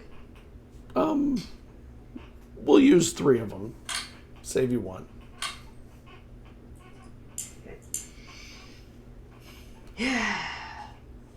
Okay, and since you notice that Dwyn is like off. She's just like Just like the Door. last time you saw her. second door, third door, and she's not. She just plays like a single note. It says door. So she's casting, and then she kind of just says, "All right, we're done. How are you, Jesus?" And to you, Gwen, you see Deex's posture is a little more stiff than what you've used to seen her as. She always had more of a flow to her, and she seems a little more stiff. And may not be to your presence, but just her physicality is that way. And she looks at you and looks like is about to say something and trying to put on her usual half-cocked smile, but doesn't quite reach your face. Before just a sheen of gloss on her eyes, and she rushes up to hug you and says, "I should have seen you sooner." She hugs you back. Yeah, I missed you too. But hey, you're here now, and I'm standing. You're standing. We're here. We're apparently a festival. Yeah. Things have been weird, but maybe festival will be good. All right, let's go watch badgers run. And you can tell me about the weird stuff that's been going on. Should maybe I be a badger and run? I don't know if that will. I don't know. You would totally win all the races. You would definitely win the race. Is there betting? Because I could really use the cash. I think so. Is. Well, I mean, we could certainly start a pool. Oh. Yeah. Yeah. Back in Phelan, Hipley, you wake up the next morning, you're ready to go. You had that bad dream, that nightmare, and you're like, that's in the past now, and you get ready for school, class time. Those kids. Yeah. Time to teach. Yep. Yes, it is. To get everything ready to go, I get trouble ready. I probably like a light breakfast, maybe some tea or something really quick. Just compare it to Dwyn's cooking, so I'm just like, meh. So, and then I grab the papers and take off. So what kind of books are you going to be teaching them with today? Oh. Probably some history. Probably start with a little bit of history. And then maybe get into a little bit of classical, like almost like folklore at different areas as well, doing along with the history assignments too. So read a history book and read like some classic folk tale that goes along with whatever region we're reading about. Kind of tie it together a little bit. So there you do notice that there's several you have several books on folklore and mythology and all that, local mythology, whatever. And you do find one that's actually on Elixian mythology. And you haven't taught him that one. And I mean, maybe you haven't because everybody here knows it, so it's not really that big of a deal. So, I can. That's the first one. I'll just grab it. It's like right there. Okay. So you get into the class, and The kids, when you get in, are already sitting and quietly waiting. Morning, Mr. Ambwater. Good morning. You guys are here early, but I'm not. This late, class so is always on time. It's really weird. This could be the birth of nerds. I guess it's on time again. I mean, you guys never. No. First time a class has shown up on time before me for the past, consecutively for the past weeks. And they're waiting for you to teach them. Kids, how come let's you guys teach today? You hear me talk so often. I want to hear you guys. I want you guys to teach me something. Tell me something you've learned. Maybe that's not in school. Tell me something you've learned. Maybe like a life lesson. I'll start. We can each take turns if you would be okay with that. Yeah, of course. And little Jenny, maybe I was gonna say Samantha, but Jenny works. maybe 8 or 9, goes up to the front of the class, and she gives you a history lesson on Arendelle that you think a college professor would have trouble matching. That's fine. You're up next. I'll pick the next one, right? Yes. Can I do a tech thoughts? What? Again, now we're just not a student. Oh, I'm not telling the student. I'm not telling this. I'm asking you, Scott. I'm going to do the tech thoughts just to make sure everything is okay, because it's not weird, but it's a little disconcerting. It's also weird.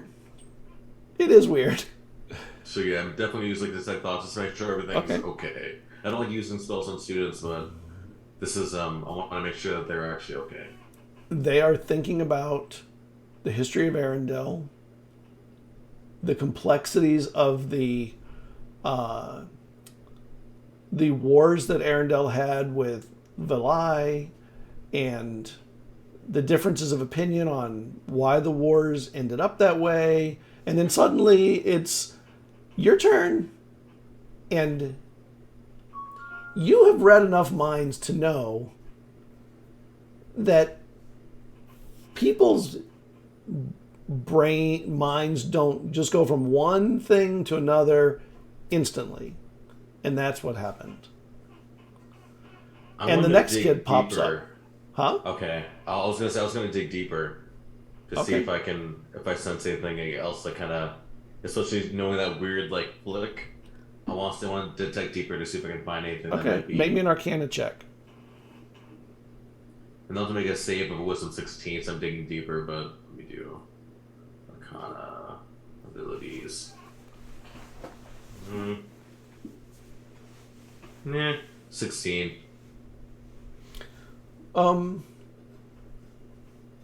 That's good. The kid, when she sits down again, you hear, it's like she's telling herself, now it's time to sit down and be quiet. And people don't really tell themselves to do that. They just do it. They don't think about the process of how they act. That's not the kind of things that you normally pick up in people.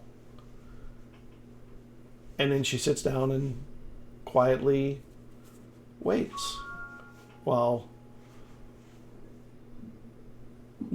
little Blake gets up and goes up to the front. I'm going to do one on the types of fish that can be found in the Great Sea. Is that okay, Mr. Ambwater? Sure, Blake. That's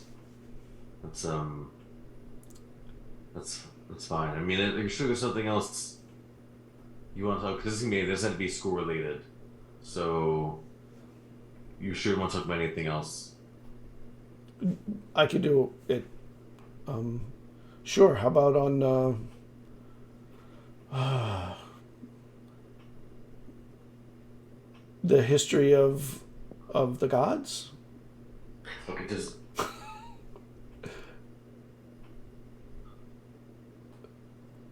Okay, that it's like you can sit down. Okay. You can sit down. Yes, sir. And little Blake goes and sits ask, down. where did that thought come from? As we're going to sit down, where did you From all the books in the library. So okay, you've also been reading, just gathering all that knowledge. We Just love like reading. Yeah, I love reading too, but there's One of them says, "You taught us the love of reading." yeah, I did, but there's I mean, reading is definitely good. I mean, that's how you learn anything. I mean, it's a base of learning mathematics, physics. You have to learn how to read first. So yes, reading's important, but so is living life. I mean, we can't always just live in books. I mean, you do other things outside of reading, don't you all? I mean, things like playing games and It took them a other moment, things, right? and then they were all gasping at you, saying, "You can't just live in books." What? You've always taught us we can live in books. Well, you can, but you got to make sure that you're living as well, though. We play after class. Which is good, but can you even say can you remember what you played though? Are we doing something wrong? No.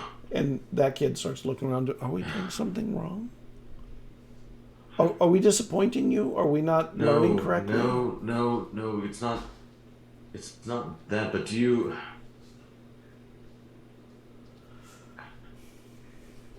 I think it's me. I don't know. But no, I just want to. Do you guys enjoy?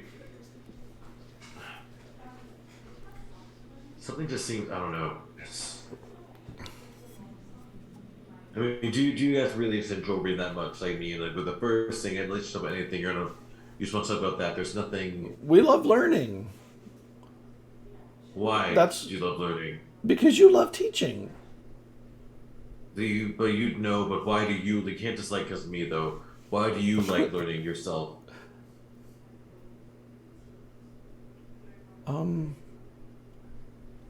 It's good for the mind. How so? It makes you smarter. What good is being smart? You can work in the Brock with the clerics, or you can work in a library. And as it's going on, I'm going to detect thoughts as well. See if I can pick up anything. See if I can pick up what's kind of going on. So I'm detecting thoughts. You can tell that when you ask these questions, they're really having trouble figuring out how to answer them. And it seems like maybe they have memorized all these books, but they don't know what it means to memorize a book. What does that do for them? Like, you're asking questions that they're having, anybody who loves books would have a lot easier of a time to answer. But they're also kids, so maybe it's tougher for them to answer things that have emotive qualities to them like that. Although kids usually are pretty emotional, so maybe not even that.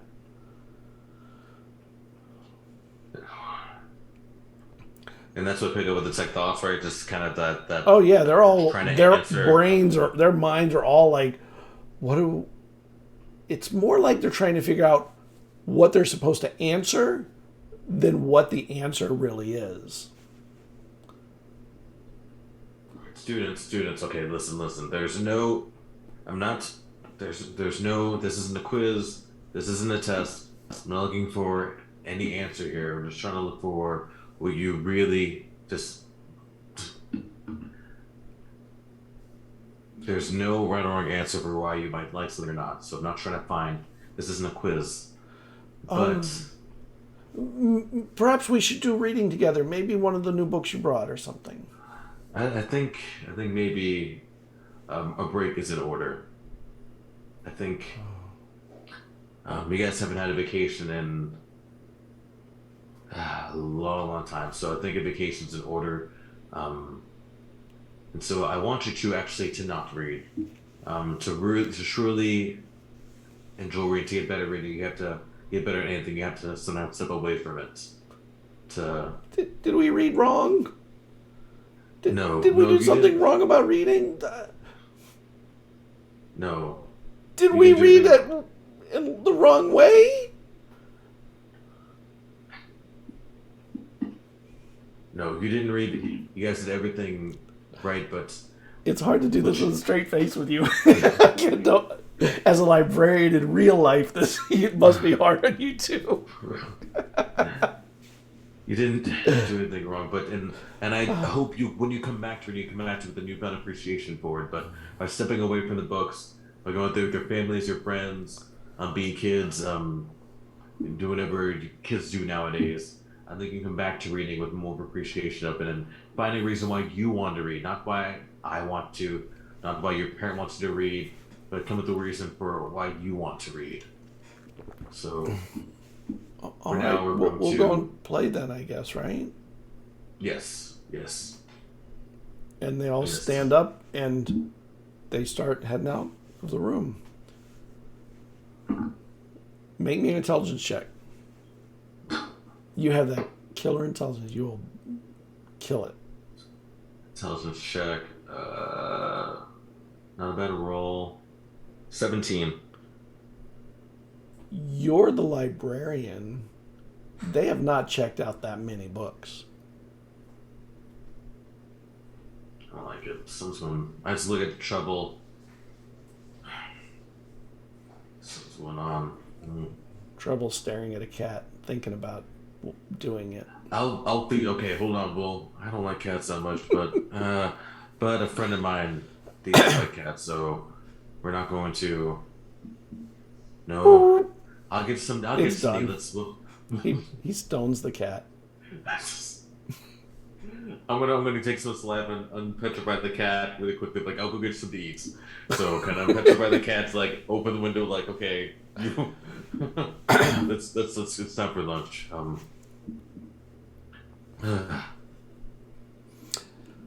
While you contemplate the minds of brilliant children, we're going to go back to the ship.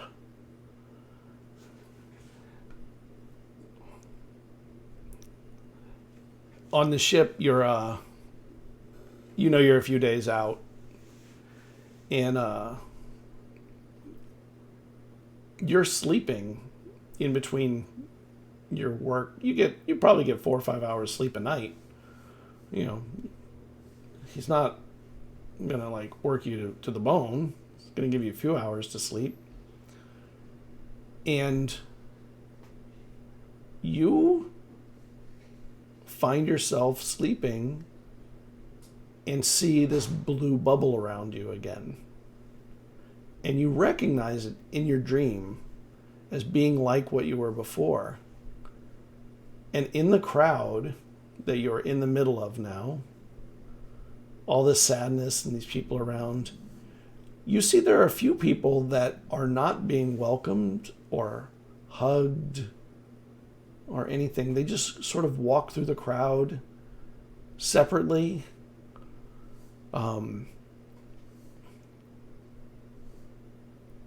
One of them, when they come through, they have horns. It could be a demon. You've never seen a demon, but you've heard that that's what they look like. Everything in here seems a little blue. So her skin tone is blue, horns. Another one that comes through looks like a giant. At least 2 feet taller than you. Maybe 3 or 4. Big and muscly. with maybe a lute on their back or something like that. Some kind of musical thing. Kind of knobby features. Definitely a giant. A sad giant. And then you see, the only way you can describe it maybe is an apparatus that moves like a person. That one makes even less sense than the others. And then a flamboyant. Someone with fancy clothes and a book in hand. But the flamboyant clothes do not make the person look happier. And they sort of disappear into the crowd as they come out of that hole that was there in the bubble for a moment. What are you showing me? What's the purpose of this?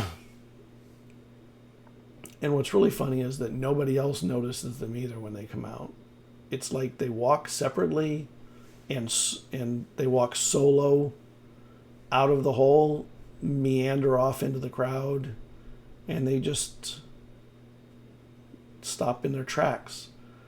And while you're in this dream, all the other people around them walk away.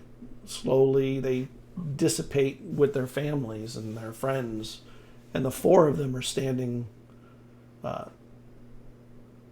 looking away from each other and looking out. And then you find yourself right in the middle of them. Hello? There's no answer.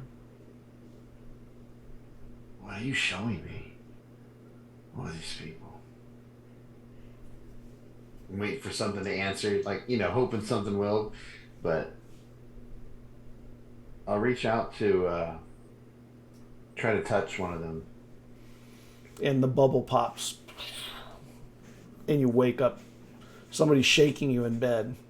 What? Get up! We're about to arrive at the shore, at the island. Elixia. Yeah, Elixia. All right. We were going to go to Phelan, but the storm last night pushed us off course. I think Captain said we're pulling into Shaley today. Shaley. It's on the island. Clearly. You just said we're going to Elixia. You just woke me up. I'm trying to collect my bearings. Well, bearings, are they collected? They're collected. Let's go.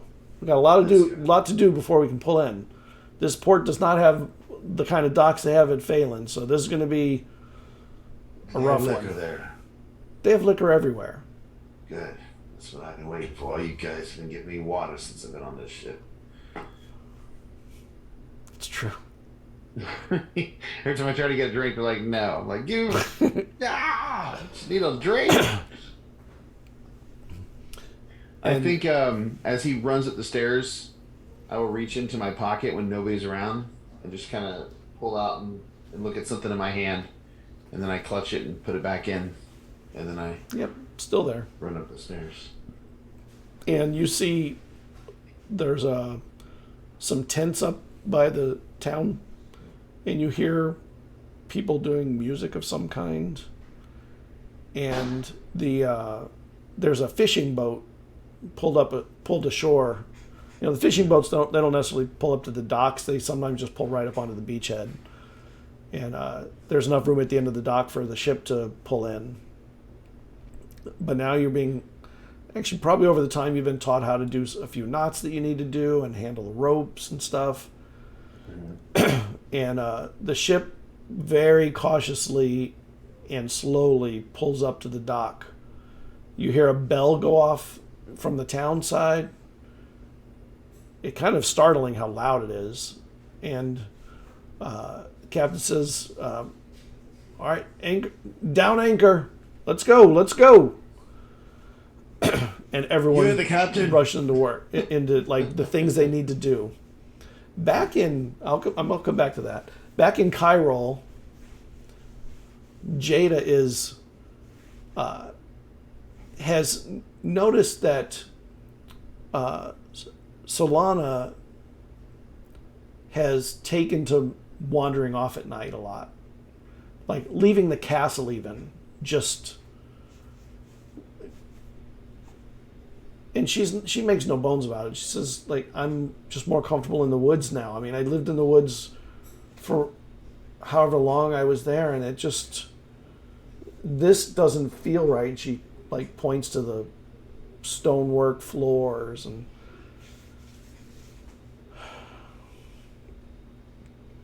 when she's, I'm gonna go out now, as a matter of fact, and it's kind of late, and there's a little,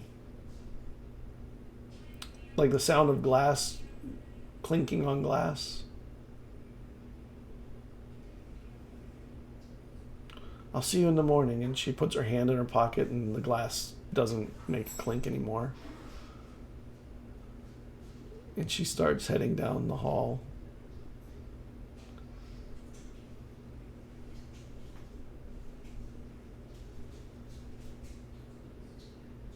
Is there anything missing in this room? Make me an intelligence check. Oh no! Your favorite. But I'll Not do it with advantage. Come on, nat 20. Come on, You nat 20. do it with come on. advantage. Advantage? Because you're suspicious. You know what? No, make an investigation check. Investigation? Yep. Okay. Is that better? It's even- Worse? It sounds better. It's better. Do I still get advantage? Yeah. Yay! Whee! 2. A 1 and a 2. Joke's on you! I got a 18. There are 2 soul jars missing. Like, in your head, you count these out, and you're like, we're missing a few. Do I know who they are? They should still be labeled, right? They would be labeled on the jar. And there is probably a document with them all, but, it takes time to find the cross-reference and all that. I will.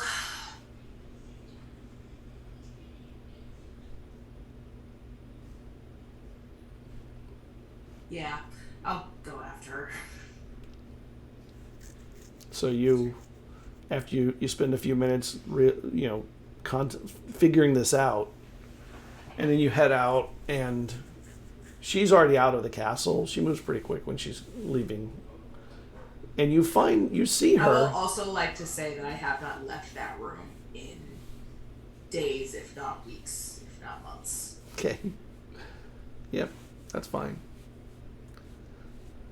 And you see her kind of walking towards the woods that are out there.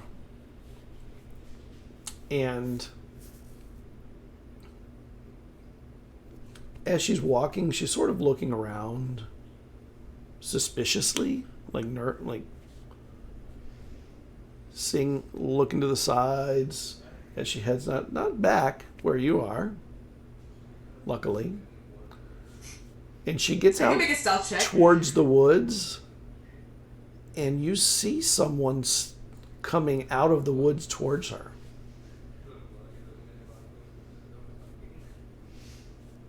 Make me a perception check. That one's fine.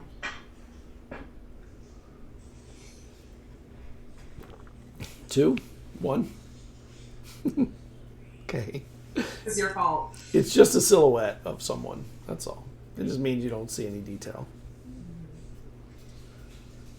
Which, that's fun. Makes it more fun. Yay! Great. Love it. Mysterious. Oh, wait, what? And as she starts to get out there, and this person, whoever it is, they walk out from the woods a little bit, and she turns and starts running back. they don't meet. She just turns and starts running, and she sees you back there, and she stops dead in her tracks. And the person that was there, they head back into the woods.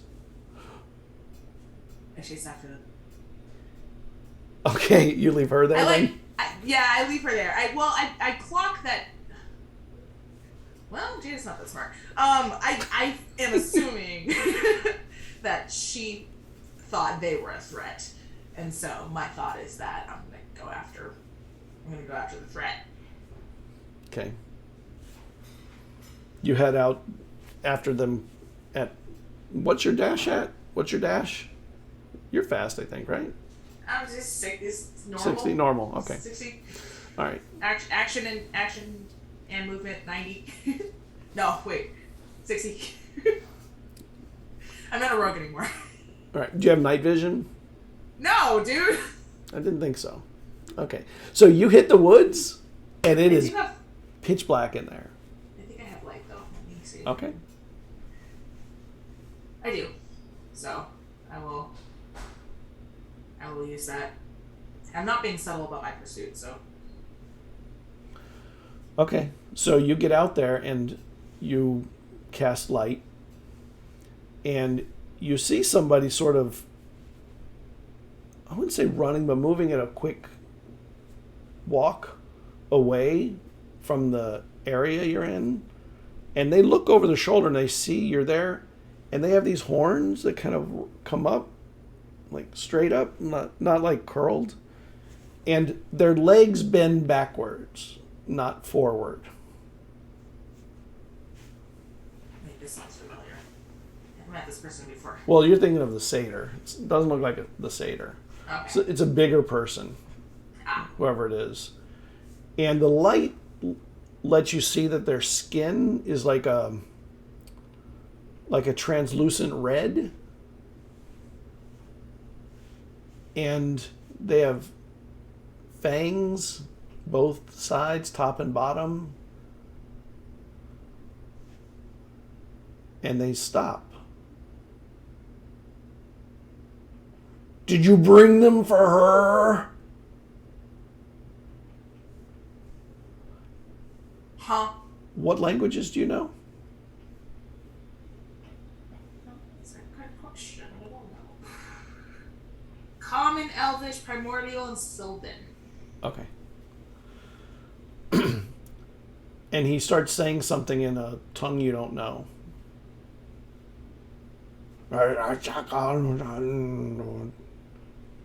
Something guttural and... I don't understand. You bring me nothing? What do you want? I want the souls! You can't have them. I was promised 2. For what? In exchange for what? Bring the old lady here. I'm not negotiating with you. You're not negotiating with anyone.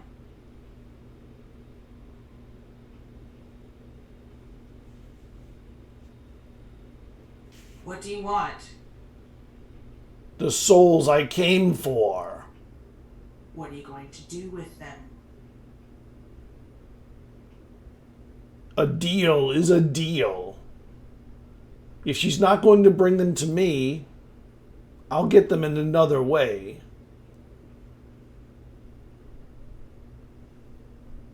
You're not welcome to the souls.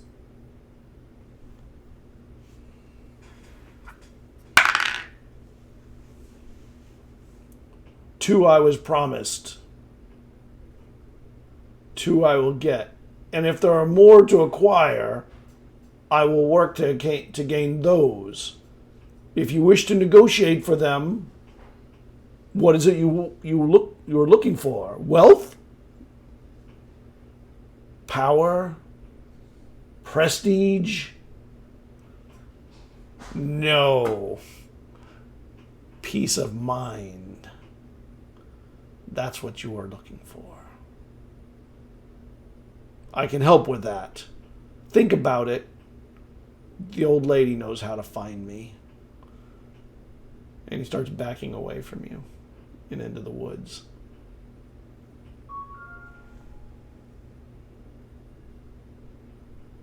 I guess I let him go.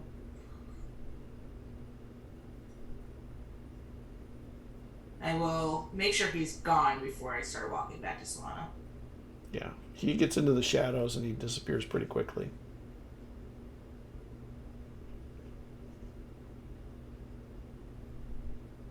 I go back to Solana. Is she still there? Still? Yeah, she's on her knees crying. And in her hand, there are 2 jars, 2 of the soul jars. I will just gently take those from her.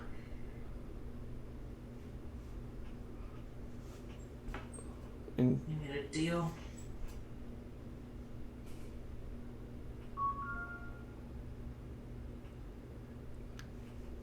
I can't be here. This is not my world anymore. I'm too weak for this place. I can't be trusted with them anymore. You trying to go back to Shadowfell?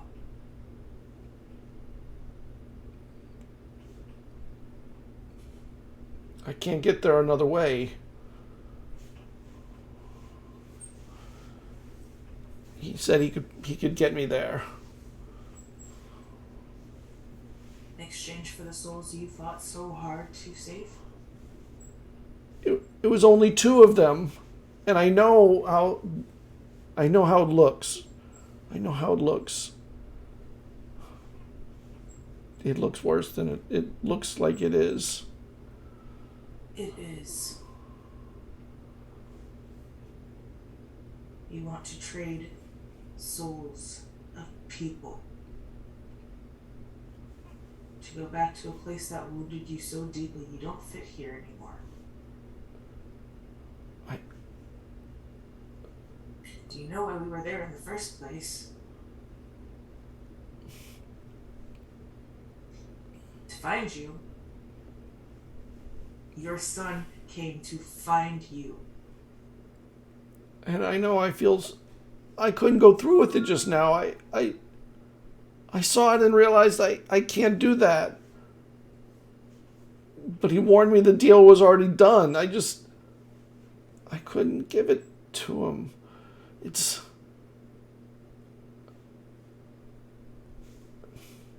Nothing makes sense here for me. Nothing makes sense for anything. I can't help the souls. I can't live here. I don't know who I am. I don't know who anyone around me is. You're the only one that seems to have any interest in what to do here other than I. I don't know what to do with them. I thought maybe it would just be a couple and then I could be away from this. I'm so sorry. I don't know what to do. Maybe you should take the souls and keep them away from me. I don't think I can trust myself with them.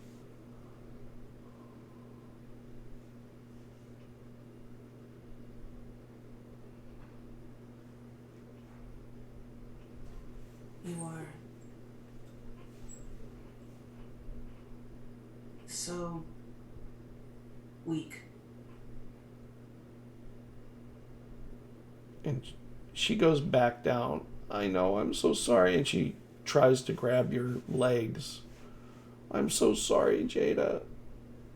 I am weak.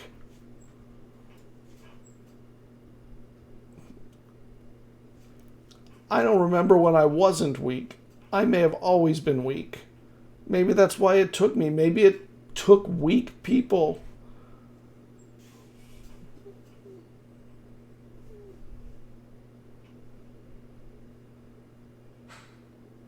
The weakest are the ones who accept that.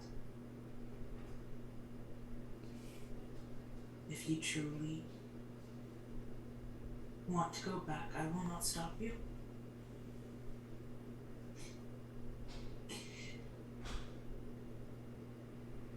this is what you want, take them. And they hold out the soul jars. And for a moment, she kind of shakes and then she pulls. I don't want to do that to them. Become stronger. Don't let anyone, including yourself, tell you who you are.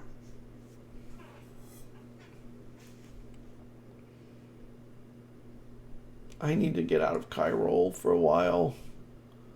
But I'm afraid of everything out there. I'm afraid of everything right now.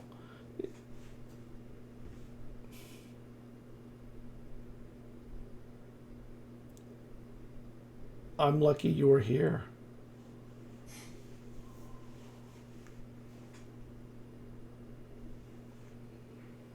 So I can clean up your mess? Maybe so you can stop me from making more.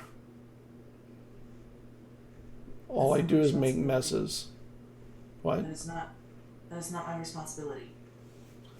I am here to save the souls that you tried to save.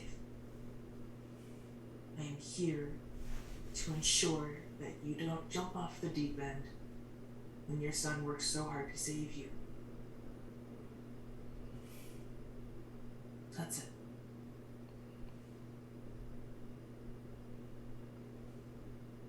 If you need time, take it. And then come back and help me figure out what to do with these.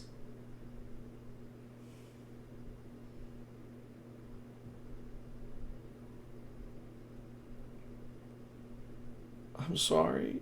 Sorry doesn't I'll seem be better. I'll do better. I'll find a way to deal with all this.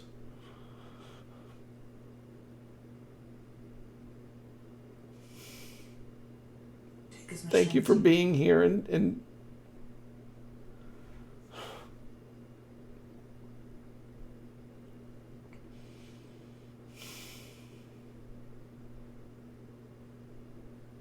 she seems rooted to that spot. She can't seem to really just get up and walk. She's too ashamed.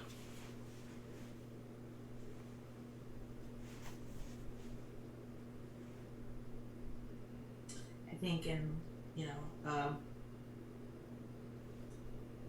like a rare act of affection, Jada kind of sinks to their knees next to her and they'll just sit there for as long as she needs. When you're down there, you see her, like, up close. And it's one of the few times when you've seen somebody that looks like a monster and at the moment looks like it's the appropriate look. But her eyes belie that. Like, she really is hurt by her own action. And she doesn't move for a long time. Probably not till you move. Jada can sit forever. I There are know. constructs. I know. It's amazing. You can sit there. But you can tell by in her face that there's just massive shame and embarrassment, and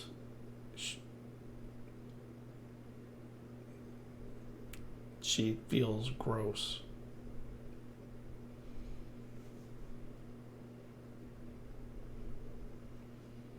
And the dawn starts coming up. Hipley, what are you doing about your children now? Well, they're gone playing, right? Yep. So, I mean, I'd want to research, see what's going on with them. So, I mean, not research, but because by detecting thoughts, they say that something was off. I just want to see what the cause, if I can, just what the cause, like what's doing it to them. Because it's not normal. I mean, there's genius, but genius doesn't make their thoughts look like the way they did while it's detecting them. So. Somebody knocks.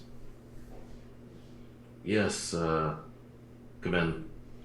And a courier, a messenger comes in. People, amber water? Amber water? Yes, I have amber water, yes, it's... And he hands you a letter. Thank you. I don't normally get letters too often, so this is a surprise. And he turns and leaves. Thank you. I tip him, like, whatever, like the meager pay I get, just like, Yeah. a silver piece or something. Okay. It's like, Thank you, sir. And there's a picture of a badger on the envelope. It's kind of a dirty envelope. And it's from Cerridwen's mom has sent you an invitation to the Badger Festival in 2 days. Oh. Look at trouble, like the kids are on vacation, so didn't really give them time to return. But if we go, you can't eat the badgers though. Okay, there's gonna be badgers there, but we know the badgers. We'll go hunting, find something else, but not the badgers. We can't eat these, okay? Not these.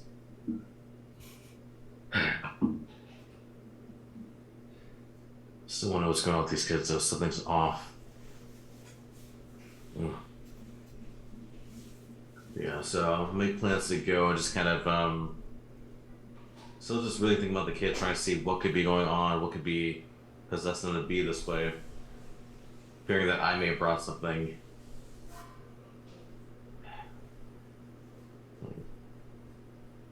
As I start packing up, do I remember like the last, because these kids have always been this way, right? Ever since I started teaching this group, they've been that way from like day one? Or was there... In the time you've been here after you returned from the Shadowfell.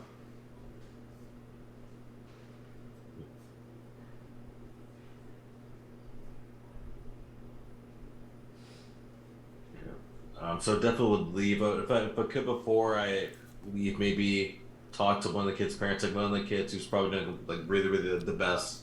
Okay. Just to talk to their parents really quickly, just let them know, about to go on vacation a little bit to kind of pry to see how their kids doing at home, to see if it's just here that they're being different or. And she's like, "What do you mean, different?" Oh, no, we're not different. I mean, just how are they doing at home? So I wouldn't say it's. I would say like, just how are they doing? At home? Is everything okay? I mean, for kids, they're a little sad, but they play and they make messes like every kid.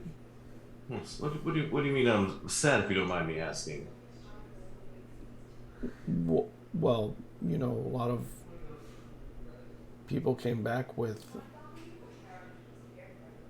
like the whole island. They don't seem sad in your classroom, though. I mean, okay, so it's just weird that I don't see that in them when they're in class. That's all. That's the reason why I ask. Well, what do you see in their class? Well, they are extremely polite and extremely diligent What? in their reading. What do you mean polite? He runs around barefooted. No, here, complete opposites. They first raise their hand, like they answer everything correctly. They read. They can recite knowledge as if they've been reading. They read? They don't read at home at all? They know how to read? Wow, thank you. You taught my idiot to read? Whoa. So detect thoughts as we're talking. Like, whoa. Yeah, this is a mom. Totally Okay. thinking like, wow, I thought he was going to grow up to be a sailor like everyone else. There's nothing wrong with sailors. There's nothing wrong with people who do other things. Okay, I've known a couple of them. They're some of the best people I know that have saved a lot of lives. So there's nothing wrong with that kind of. Wait a minute. They can. You mean like books? Or they can Yes, recognize a letter or something? No, they can read. They're reading like at a level that's nearing my own at such a young age. I'm not lying. But I'm more concerned like they've shown no record of this coming home. And That's a little strange. she looks out, whistles out for the kids. Okay, well, Show me one of your books. What have you been reading? And he looks up, a little surprised that you're there, and then goes to his bag. He has a little bag for his school stuff, and he takes out a book. And you recognize the book as being a little like a kid's book, like the equivalent of a Dick and Jane book. Like this kind of stuff, Mom. I'll look at him. Really, that's all you're reading. Wait, you said he could read. Read Yes, me he some of can. that book. And When the tech thoughts is still going, I'm going to transfer it to him. As tech thoughts is still up, I'm going to Okay. get him as he's reading. and he opens the book, and you can see his brain putting together the first word. And then he says it, and then he goes to the next word, like a little kid who can barely read anything. What the? And his mom is like, Mr. Ambwater, can you tell me whether he's saying the right things? Like, I can't read, so I don't know if that's right. Is he reading? Yes, Because, he- like, that's genius to me. I can't believe that you've made him read. Yes. Do you mind giving us a moment? He's saying it all correctly. Yes. Just do you mind giving us just one more really quickly? Are Just you wanna talking make sure. to the kid or her? The kid. Oh, I'll be right back. I'll be right back. Just really quickly. Just want to go over a quick lesson. He said a word to put the wrong. oh. Just said something wrong in there. So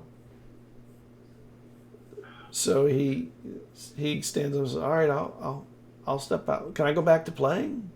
after we talk really quickly. Yes, really quickly. Okay. And the mother, she steps out of the front door and just stands on the porch. Did I do something wrong? So that's what you've been reading lately. That book. You haven't read anything else.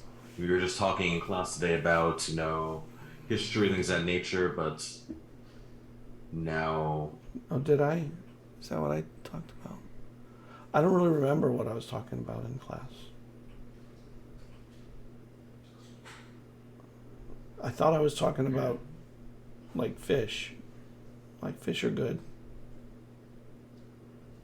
yes, fish are good. Okay. So yes, go back to play. You're good. You can go back to play. All right, I'll see you tomorrow, I guess. So classes. oh, that's no, gonna in a be, few days, right? Um. Oh, that's right. We have time off. You put us on Yeah. vacation. Yes, vacation with no timetable for returning as of yet. Okay, So cool. And he yeah, runs, have fun. Yeah. and the mom comes in. So, He's doing great. I'm just letting you know there is going to be. I'm putting on. They're doing so well, in fact, that I'm gonna let them on a little vacation because they've been. The way they're reading everything else like that is just far surpassed, what I thought in such a short time. So they definitely deserve a break. so he can read those words. Yes. Yeah, And that yes, book yeah. has a lot of words. Like, there must be, and she looks at it, that many words per page. Yes, and like I said to you before, there's no reason why you can't learn as well. It's never too late to learn. Reading is it's so. If you ever want to, I teach everybody. There's no shame. There's no nothing. Like if you want to learn, That's fine. So when I come back, please don't be afraid to come to me if you do want to learn, because that's Okay. trust me. I'll be reading like books like this and more in no time. If you just try and do your best. I mean, I have 9 kids. I'm not sure I have a lot of time to go and read a lot of books. Maybe we can do a special thing where the parents come and learn with the kids too, because that way you build connections with them. You can meet the kids too. It'll be fun. Well, you're rolling parents. Maybe. We'll see. Like I said, just Rolling think about to see it. if she's going to be a good parent or not. I have 9 kids. Inside check showing us like 2. That's just think about it. Like I said, I'll be gone for a bit of time. So. And she curtsies. Thank you for coming. No problem. And it's not a very good curtsy because she's never curtsied, but she knows that she's supposed to around important people. Oh, I'm not that important. Thank you for raising such a good child, too. So thank you for that. He's no idiot, and neither are you. Oh. Thank you. All right, I will see you. I'll see you around. Okay. Trying to reach that stepdad level?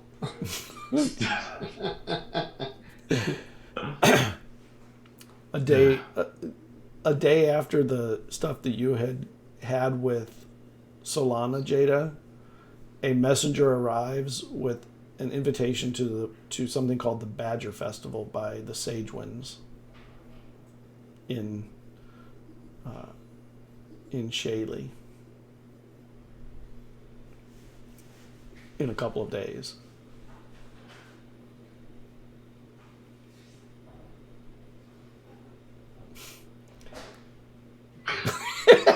That was a very good suspicious look. Questions that. It's not that I'm questioning it. I think Gina's. First of all, I don't. You don't have to go. Any of that. I don't think they're gonna go. Right, but I think that the mom would have sent you one. That's very sweet. Yeah. I think that Jada is like, okay. Yeah, I mean, you have kind of bigger things to think about at the moment. Yeah, I mean, yeah. And it wasn't, it's not like Cerridwen said it, so, you know, that's cool. Yeah, that goes in the corner with the other papers. And Eisen, you step off the ship after doing your work and cleaning and stuff and like tying down, and they start unloading. And as you are, you see up by the tent a giant and a demon from the back, and you saw them from the back in your dream or whatever the hell that was. And they look so familiar. And you've never seen a demon, and it's a little scary, the thought that there's demons here. And that they're coordinating with giants makes it maybe even more dangerous of a place. I think Eisen would look at them, one part curiosity, one part cautious, would probably trail them for a little bit, study them, look around, ask around, get information on them with his skills, his abilities. Just kind of watch them from a little distance. Cerridwen, you find out that somebody on the docks is trying to get information on you and Desus. Just the two of you. Like, questions were asked and trying to gather information. But just the two of you, not anybody else. Not the town, not the festival. Who tells me? One of your family members or friends. Okay, Some guy on the yeah. I mean, everybody knows you, and nobody knows this guy on the boat. And it was weird that they were asking about only the two of you. Maybe he is interested. Who knows? Weird. That's weird. Huh. Out of game, that's super weird. No. Yeah. She kind of just looks off vacantly, and then she's like, "Oh no, I forgot to invite Jada." I got you. Jada was invited. Oh. And then she kind So of was, like, there's so this was, thought. I that invited goes through her Jada, head. Morkan, Hipley. Went through the lists. I wouldn't invite your friends. I'd invite every friend. Even acquaintances I would invite. She thinks about some of her acquaintances and is like, well, Jesus, do you want to go check out whoever this weirdo is talking about us? I mean, it's you and me, so maybe it's someone who's heard about stuff we've done. Yeah, I mean, we were pretty widespread for a little bit there. Yeah. You know, vanishing, coming back, vanishing again, coming back. Yeah. Bringing the island's inhabitants back. Okay, so... Well, I guess we're gonna keep an eye out for Hipley and Jada and Morkant. Yeah, it'd be nice to see some more of our friends. Yeah. We walk towards the docks. Remember me saying some stuff has been weird? Yeah. Well, Like this. She kind of like points at the docks like, this weird. Oh, other weird, yeah. yeah, other weird. I mean, that's the most recent weird. But, I don't know, just, I figured maybe it was just given everything. But, like, I haven't been able to taste food the same. And I don't mean like, oh, it's bland. It's, I taste fish all the time. And even our fishing vessel just went out into miles high ocean waves under 2 full moons in the middle of the day. And then last night, as I was looking at the stars, they shifted back and forth. Like, I know it sounds nuts, but like they were there, and I look away, look back, and they were there just by a little bit, and then they moved back right as I was staring at them. Huh. Have you been experiencing anything weird? I mean, admittedly, with you, I expected the music to be a little better. No, that was weird. I don't know what's happening. When I woke up this morning, they were warming up, but it sounded awful. And I went and talked to them, and they said, we're just warming up. These are people that have been playing since they were 3. So, and then I run down to greet the sailors and you, and when I was looking at their fingering, it was different than what I could hear. And then as I focused on the instrument, it would correct itself. And then I had to teach them a song that they all should know, because it's not the first song we learned. So that's also weird. That's what's been going on. I don't know. But I'll tell you something. The stars are acting weird. That means something bad. It always means bad things. Most definitely. It always means bad things. I remember there's you and there's Estov. People talking about stars, going crazy. So, yeah, it's probably not the last of it. Yeah. And I go to the we're at the docks, and Eisen, you see these 2 people that you had seen before coming right towards you on the docks. Well, sooner or later. I just pour myself a drink since it's the first time I've been able to get my hands on some liquor. well, we're not hard to miss. No, between your height and my coloration, and not very many tieflings around here. Nope.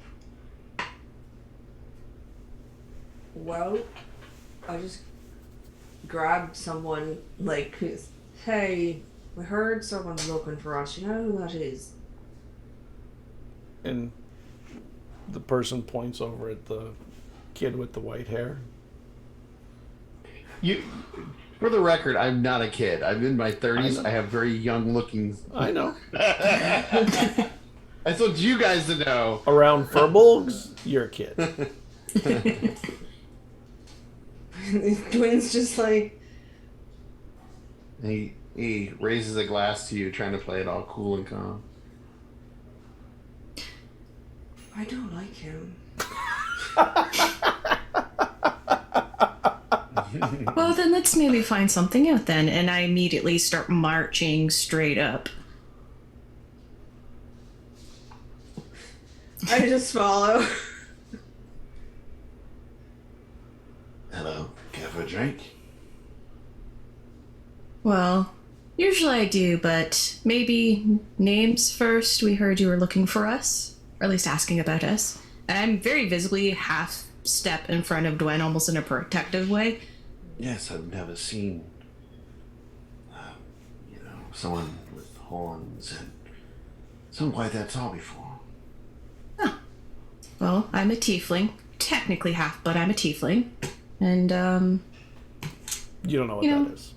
with Firbolg. So is And you don't know what that is.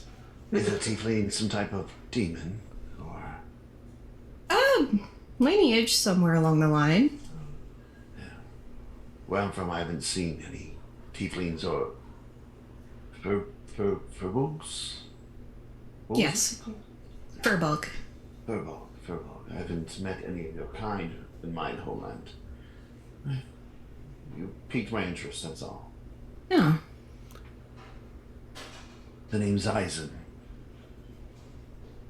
Alright, Eisen. I'm Desus.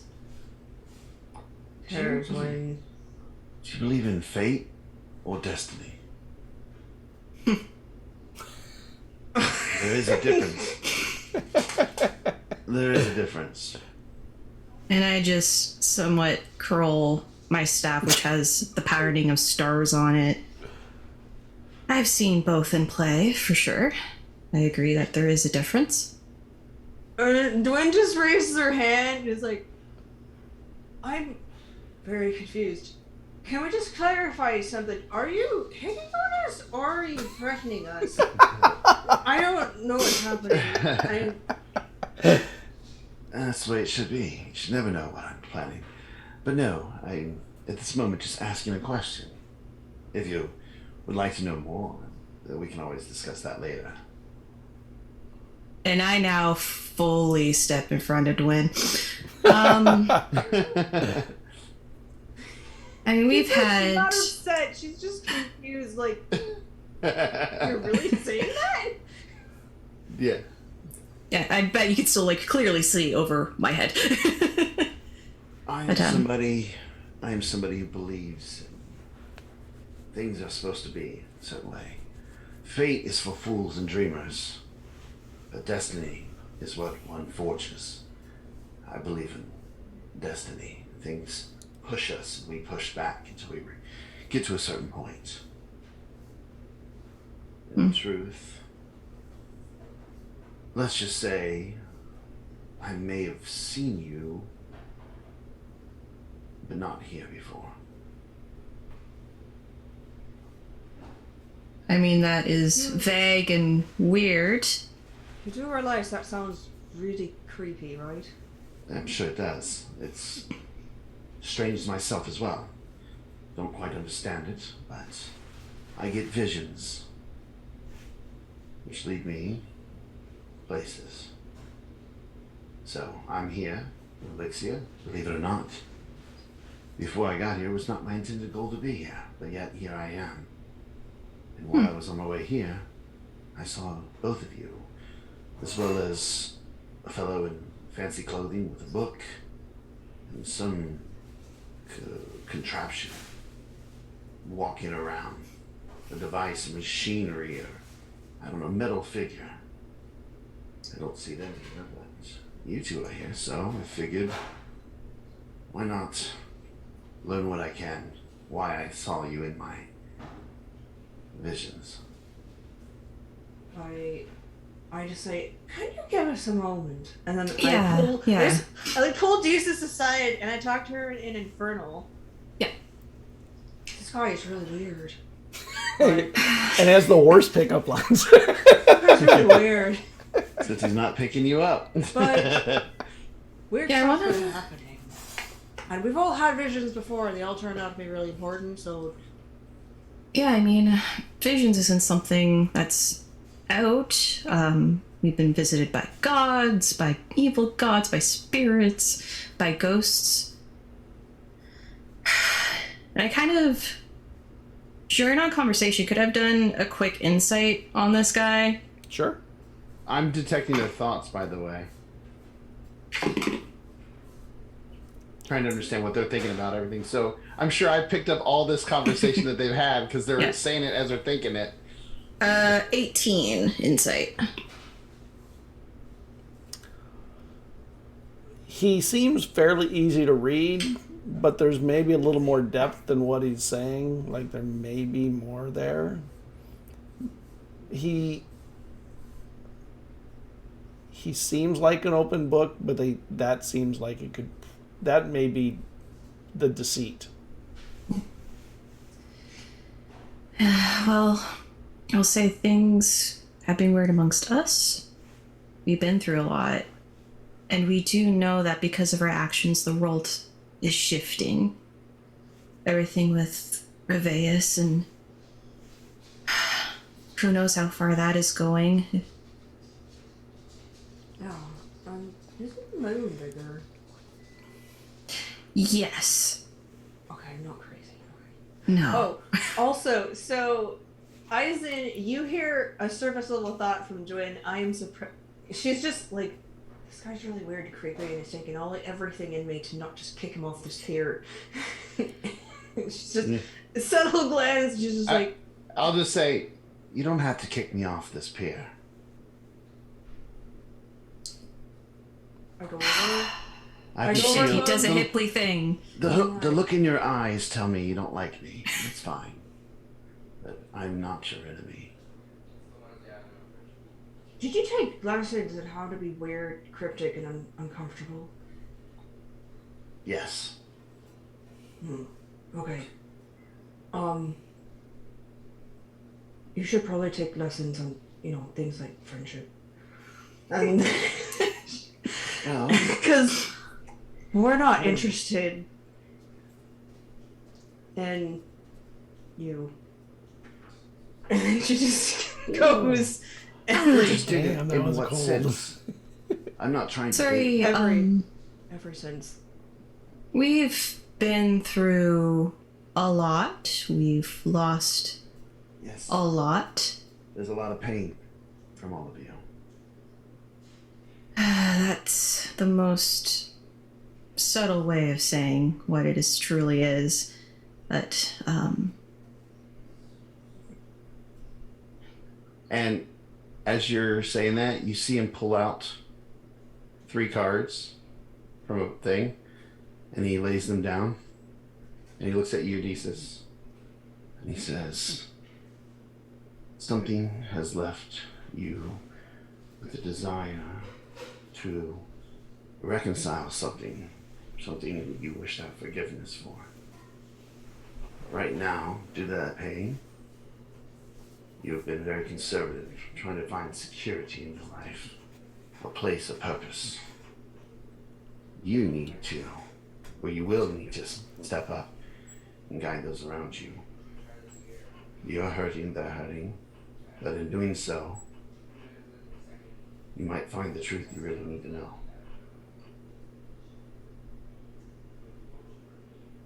And out of character, by the way, I did pull these for you guys from tarot cards and put this together for your characters. We pulled one for each of you. with those words, Deus goes very still and very quiet. It's not your fault. Whatever it is that you're upset about, the cards never lie. Destiny doesn't lie. It's not your fault.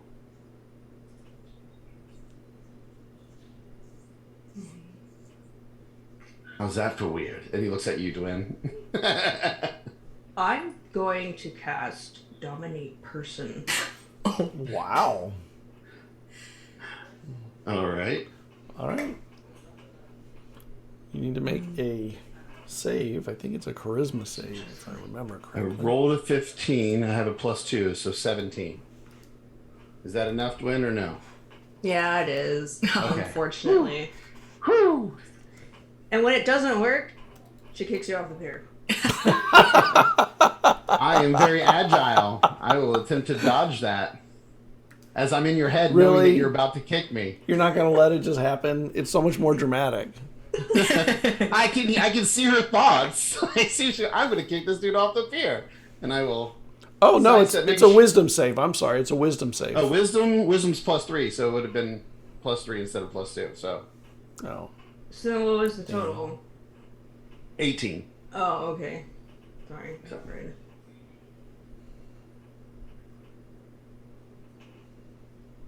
What are we doing now? Oh, no, you were saying... He was asking me for the wisdom save instead of the charisma, so I was telling Okay. that. The save. No, and you I said mean you're it still saves, yeah. Yeah. I grab my drink so you don't spill it. Listen. I walk away. I'm like, nothing. There's no... I hate you so much, and I've known you for like a minute. Ew, ew, ew, ew, ew, ew. Totally different character, huh? Mm-hmm. I don't know. I feel like I need 50 showers. I don't know. I don't know why he wasn't being like creepy. Come on to you, creepy. But okay. No, it's because he's invasive in other ways. Oh yeah. He doesn't. He doesn't mind. He's looking at you, Desus. Yep. I know I'm not your normal person that you're probably used to dealing with. In fact, I'd be surprised. I don't generally deal with most people. You can't trust them, especially when you know what they're thinking. Desus, you see somebody coming up the dock behind them. And someone comes up to you and puts their arm around you. Not you, Desus, around you, Eisen. The deck's not going to get mopped by itself. I'm not staying on the ship. And I did my time. And I shrug his shoulder off. Well, unless it's the captain, then I'll be respectful. Not but the if it's captain. one of the, is it the It's one the jerk. a-hole that's been... Yeah. Yeah. And I will quickly elbow him in the ribs. Not like to cause damage, but just to get him to get his arm off my shoulder. By the way, you don't want to know what else I used your toothbrush on. You might want to get a new one.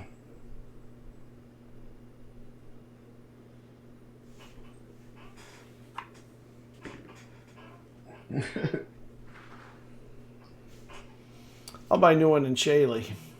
Shaley's a pretty cool town. I'm going to go listen to some good music, maybe dance a little, and you're going to drink here on the dock and be left alone. Better than being in your company. And he walks past you. And I turn back to Desus. As I said, most people are not worth your time. That one is definitely not. Well, it seems you made the first bad impression. Well, that's debatable. You weren't there for it. And I kind of look in the direction of Gwyn, and then I'm back at you. Well, Listen, I was brought here for some reason. I don't know why. But all you and her and two others. I saw you come through some type of portal. Other people were there. Some sad, some happy. You four seemed very sad and looked in different directions. I don't know why I saw you. I don't know if it's what the importance is. But I can tell you I don't get these visions very often, but when I do, there's meaning to it. And I don't know why it's me, but it is. And I don't, as creepy and weird as I may seem to your friend and even you, I don't generally reach out. But I know when I ignore those visions, bad things happen. So, And I start, like, getting pretty close to you. It's not that I find you creepy. Dwen. I came from a no-name island from a nameless family, essentially, into a wider world. I've had nothing but the words of gods in my ears. So I'm aware of destiny. I'm aware of things picking us out at random sometimes, seemingly, and showing us a thread that we may not understand right now.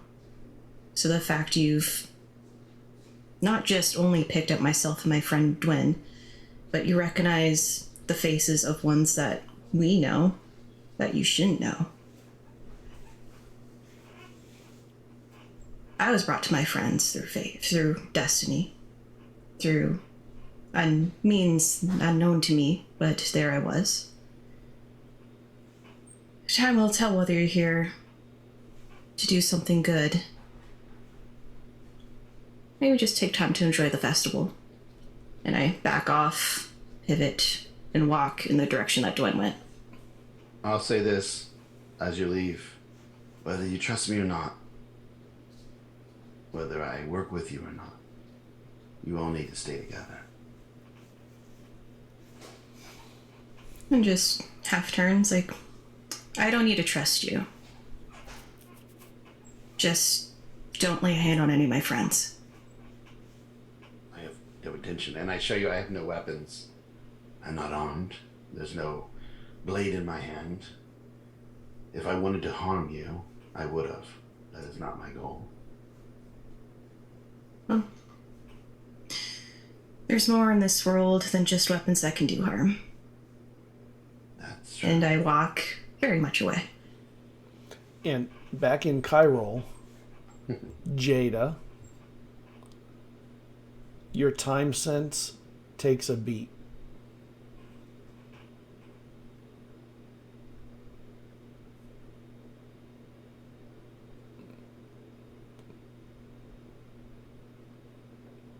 And that's where we'll break. I knew it was coming and I'm still mad about it. I love how Dwayne hates my guy. I hate him too. I hate his guts. Why? He hasn't even met you yet. He's very hateable. He looks up, huh? It's like having a car Such an salesman as part of the team. Such an asshole. No reason for that at all, right? Just is what he is. All right, so let's do our stars and wishes. Stars and wishes. I'll let you start, Thesis. Well, it's just to confirm, are we doing this on stream or off? Oh, Because we're no, still we'll running. let's do it off stream because there could be things to be done. All right, so thank you, everybody. We'll see you next Tuesday, 9:30. God, Thanksgiving is coming this month too, in like what, 3 weeks? But I think it's on Thursday, so we're good. Yeah, Yeah, we'll be good. So We'll be Thursday. good. Awesome, love that. I like when I don't have to miss a day for a holiday. That's cool. Yeah. All right, we'll see you in a week. Take care, everybody. Have a good night. Bye. Bye. Bye.